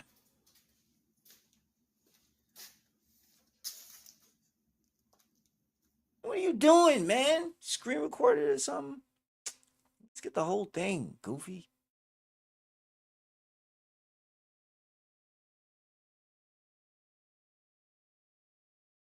RFK, now we have to focus on finding missing children trafficked by children.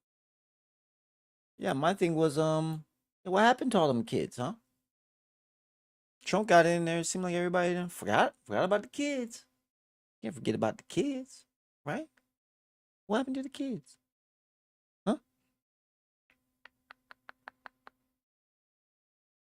The budget for my agency increased by 38% over the Biden administration, and Americans got sicker, and more Americans overdosed, and more Americans died from cancer, and we have now an epidemic of colorectal cancers in our children, and the chronic disease rate has now gone up to 60%. The autism rate has dropped to 1 in 31 children, and all that money that was supposed to cure those diseases or avert them, none of it worked.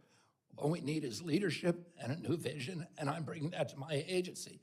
So we're actually doing more with less, and we are going to continue to do that. And what I'm doing at my agency is I'm realigning all these perverse incentives that have driven up costs and driven down health. I'm realigning so that people can make money in this country and markets can make money. Look at the budget for my agency. They're so ready to shut them down. I'm still iffy on you, sir. Very iffy. Yeah, I think you're compromised. Let's just call it what it is. You've had several chances to show where you were gonna try to where you were leaning, where you were kind of going with things. Screw that up, sir. Screwed that up. Jesus.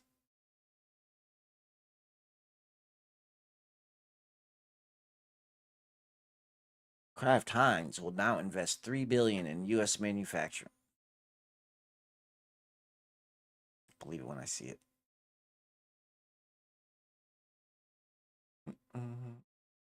Shoplifters beware. LADA unveils criminal crackdown after Prop 36 pass. Okay, see, I remember voting for this. Because the whole time they had it where if you steal anything that's under $950, then basically, like, they weren't going to come after you. And so people started stealing like a motherfucker. Of course, duh. Attorney Nathan Hochman joined law enforcement officials to announce a crackdown on retail theft. Hochman says the new initiative will protect local businesses.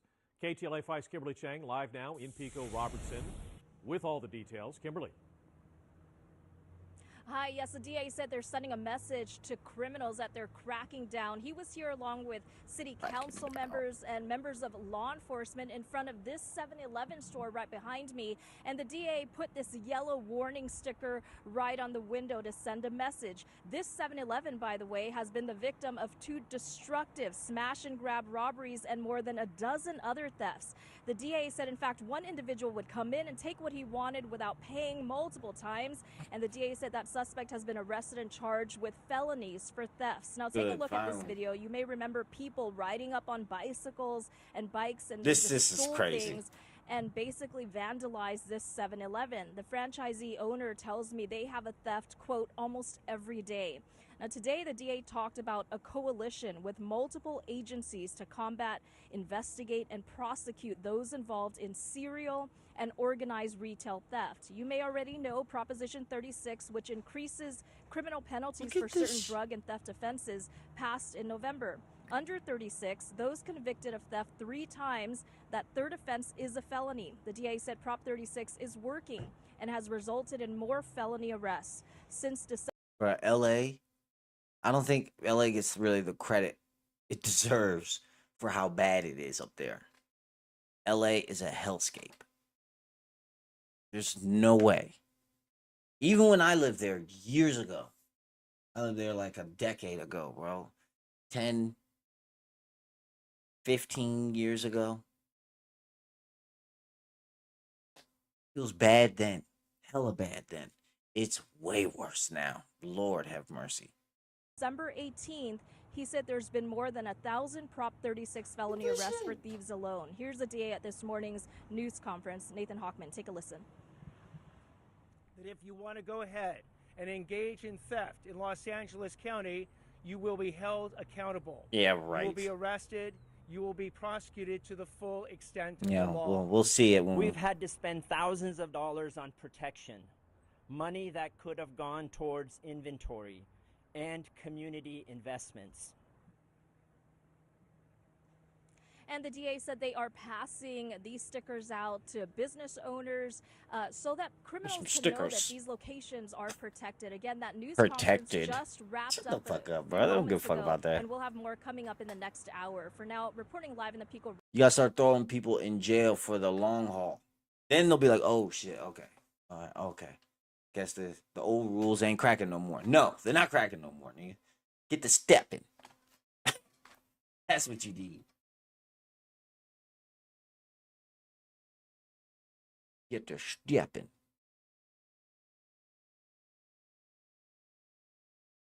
The hunters become the hunted.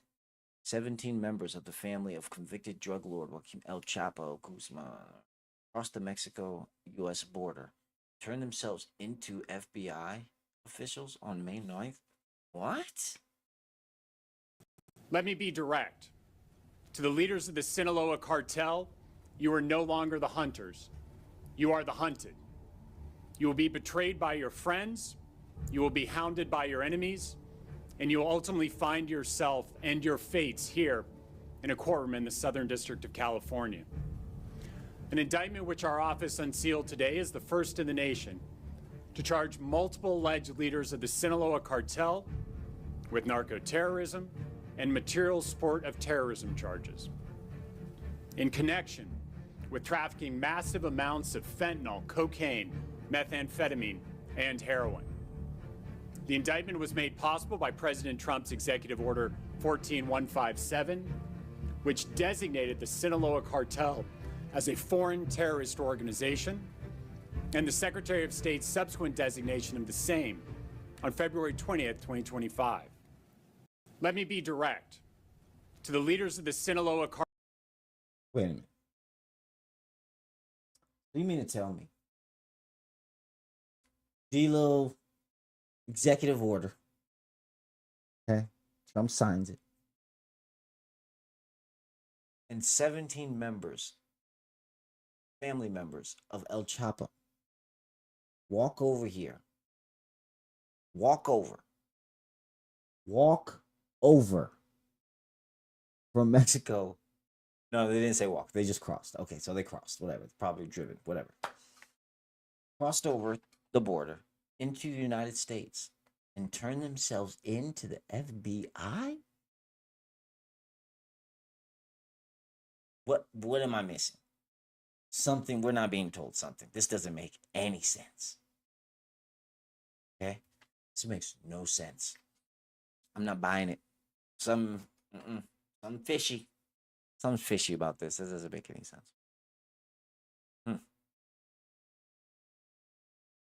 See if my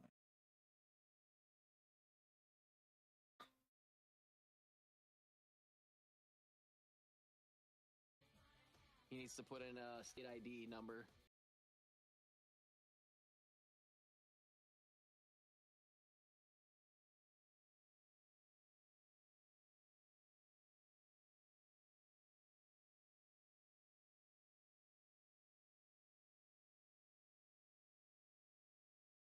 wrong with my extreme.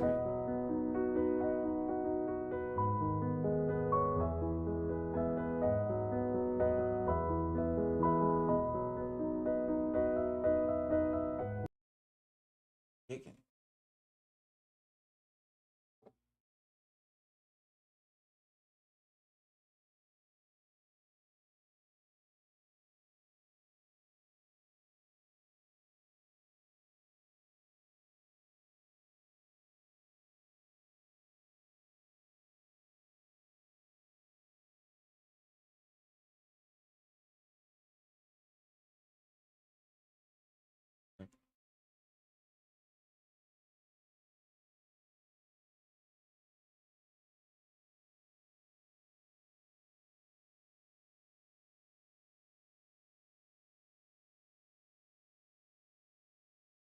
Right.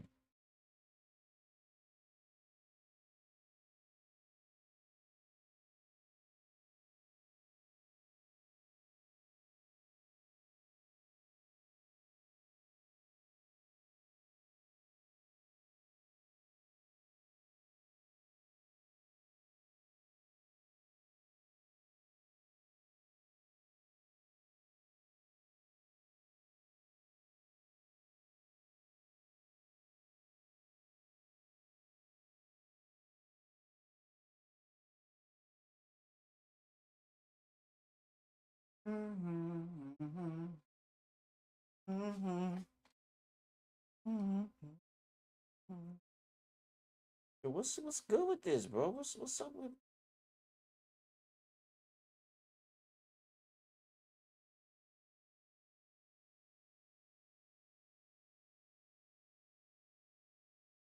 Something's going wrong with my kick stream is acting crazy, bro.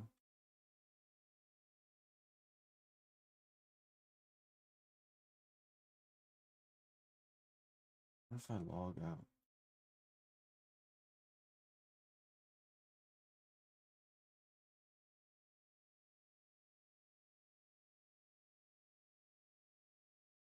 One sec.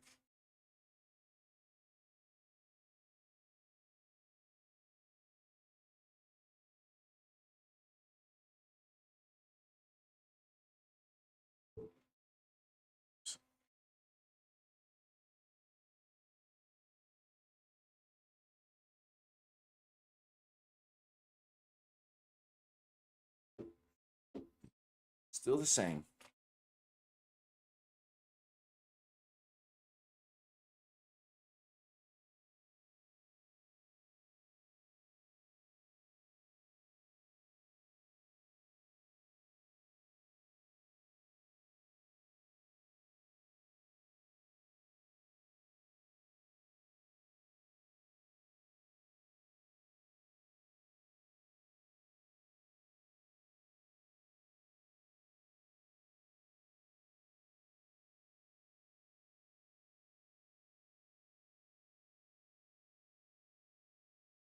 Hmm.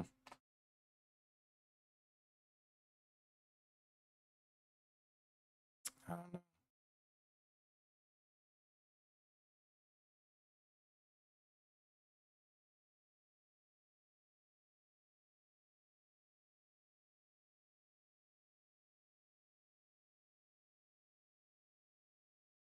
Hmm.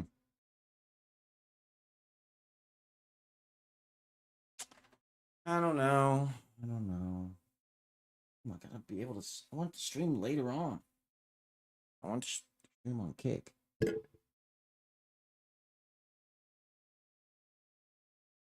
A little bit nose waxing. Oh no!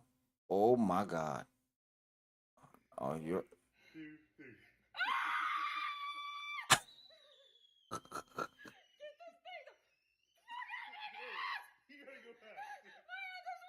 Get it out of my face! 1, 2, 3. That hurt? Mikey, I'm fine. Mikey, I'm fine. Mikey, come here, baby. My kneecaps are shaking. It's funny, bro. Come here. I'm fine now because I have a free nostril. I can breathe. My knees caps are shaking. Kneecaps are shaking. I think I gotta sit down. Here, bro. I still gotta do mine. Whoa. Sam. Did she? Here, bro. I still gotta do mine. Whoa. I don't like when my kneecaps are shaking. I think I gotta sit down. Here, bro. I still gotta do mine. Whoa. Sam. I guess we better record this. She, What do you mean? No. Was that your response? What? Let's record this. Your girl practically passes out. Oh my God. Not practically, she did. Oh God. Diana London says Tory Lane's arrest was politically motivated. This explains why Meg was twerking and generating back shot.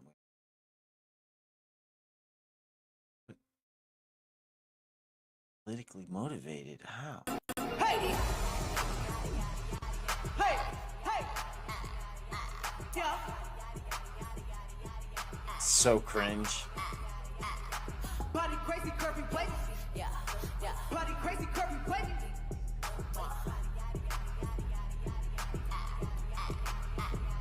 Look at how I body that. Ate it up and gave it back. Yeah, you look good, but they still wanna know. See me in that dress and he felt like he almost tasted that. This is so cringe, bro. Look at all this dancing. Girl. Yada yada yada yada yada yada yada. The old people in the crowd are like, what the fuck is this? The fuck is a body yaddy? I'm present with them. What we talking about over here, y'all? Hey, if you love your body, let me hear you make some noise. And if you want to keep loving your body, ladies, let me hear you make some noise. Hey, body crazy, curvy, wait. Yeah. Body crazy, curvy, wait. Yeah. No, that's all bad. Alright, what's that one? Okay, I want to watch this. So, yesterday, well, I talked about it on Kick, but basically, DDG, he's in some trouble now. His girl, what's her name? Haley Bailey, like Halle Berry, kind of. He broke up with her, and she been trying to act funny, and basically, she just accused him of whooping her ass. She said that he gave her one of these, when you're in the front seat, somebody starts talking reckless, and you take the back of their head, hit him right at the give him one of those. That's what she said he did to her. And she was like, I chipped my tooth. Gotta get my tooth fixed. So, academics supposedly called this. Months ago, academics correctly predicted the evil and demonic, bitter baby mama tactics Halle Bailey would unleash upon DDG. Today, a judge has granted a restraining order after Halle accused DDG of attacking her. Let's hear it. They want. if she can't paint you as a deadbeat dad, which you're not, she can't paint you as an irresponsible dad, which you're not, she can't paint you as a nigga who ain't working with her in parency, which you are working with her. I'm going to warn you this because I see you defended her here. The next step is for her to say, you were abusive. I want to be very clear. I don't give a fuck if it's Halle Bailey or it was goddamn Mother Teresa. These women they all have a game plan and a script. Trust. Now, Playbook. Maybe she takes a high road and says, you know what, I'm not going to continue to play this out on in social media. But the next thing she's going to say to you, I guarantee, you were verbal abusive. Oh, you used to do this or whatever. That's what gets the people on her side. You see, when you're a man, you can't play the crowd like how the woman can play the crowd. You got to stand up to the consequences. And she just tried, yo, why is my baby dad doing that? And I don't approve of it. And nobody bit. Don't ever think, you have 18 years of this, my nigga. And unless you about to get back with her and go into whatever regime she wants you to get down with, her next attempt will not be as fluky. It won't be saying, oh, okay, nah, he ain't bring the baby on, he brought the baby on the stream and I don't approve. It's going to be, this nigga has been mentally, verbally, trust me. Emotionally. Women like this don't stop. That's a fact. The only thing with this chick is that they look at her as a media darling. But trust me, she got the same tool set and the same bag of tricks. You've dodged this one, but you got to wait for the bigger one she about to do. Talk about how you used to verbally abuse her. You are mad aggressive. You trust. Hate to say it, but he's kind of right. The question is, will she bite and use all the tools at her disposal? Because when relationships, I can't even imagine a public one like this, but even just regular relationships end, women have tools at their disposal that men just don't. You know what I'm saying? Now, I will say with my case and my ex, you know, I was kind of fortunate. Now I see I was kind of fortunate in the sense of, because when we broke up, she kind of just fell out of love with me.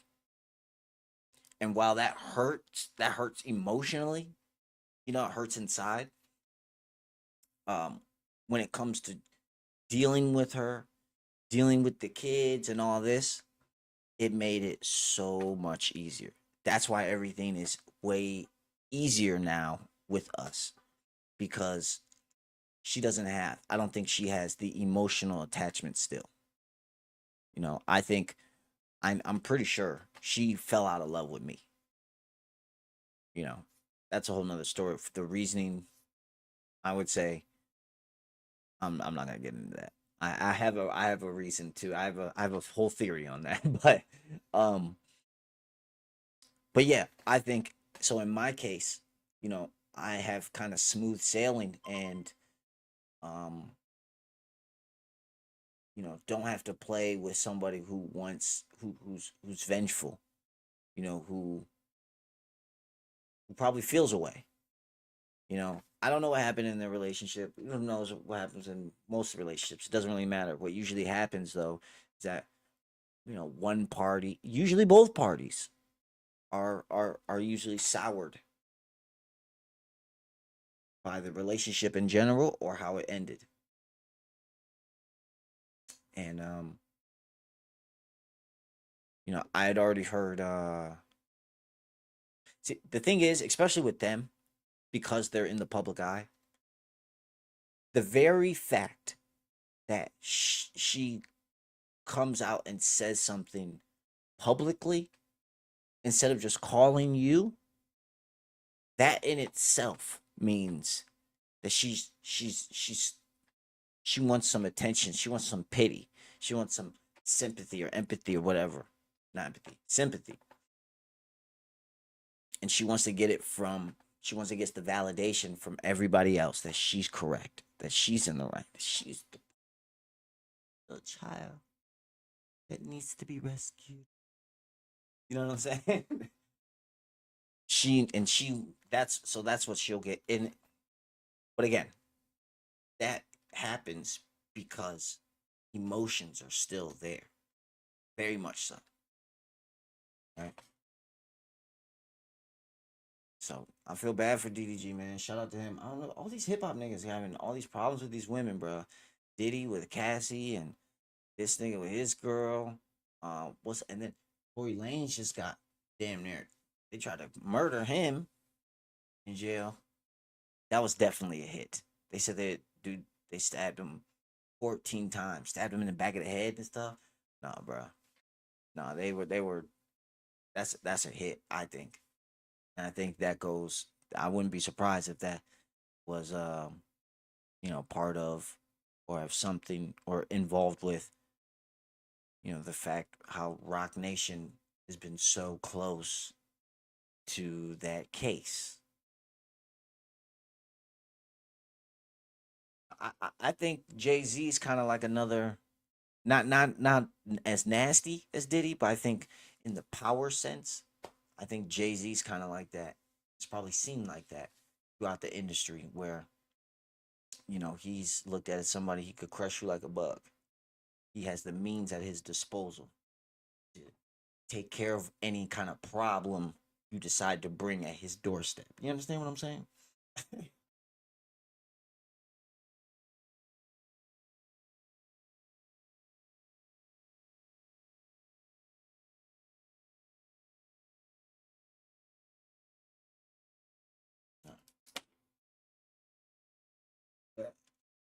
2 hours? I will. I'm gonna jump off, try to fix my kick. And then if I can, I'm gonna get back on my kick so I can stream some more Fortnite. So we're gonna call it for the night. Let's see. I want to try to gotta start streaming on Rumble and YouTube more. I gotta kind of find like a schedule. Find a schedule and then I can do a little more.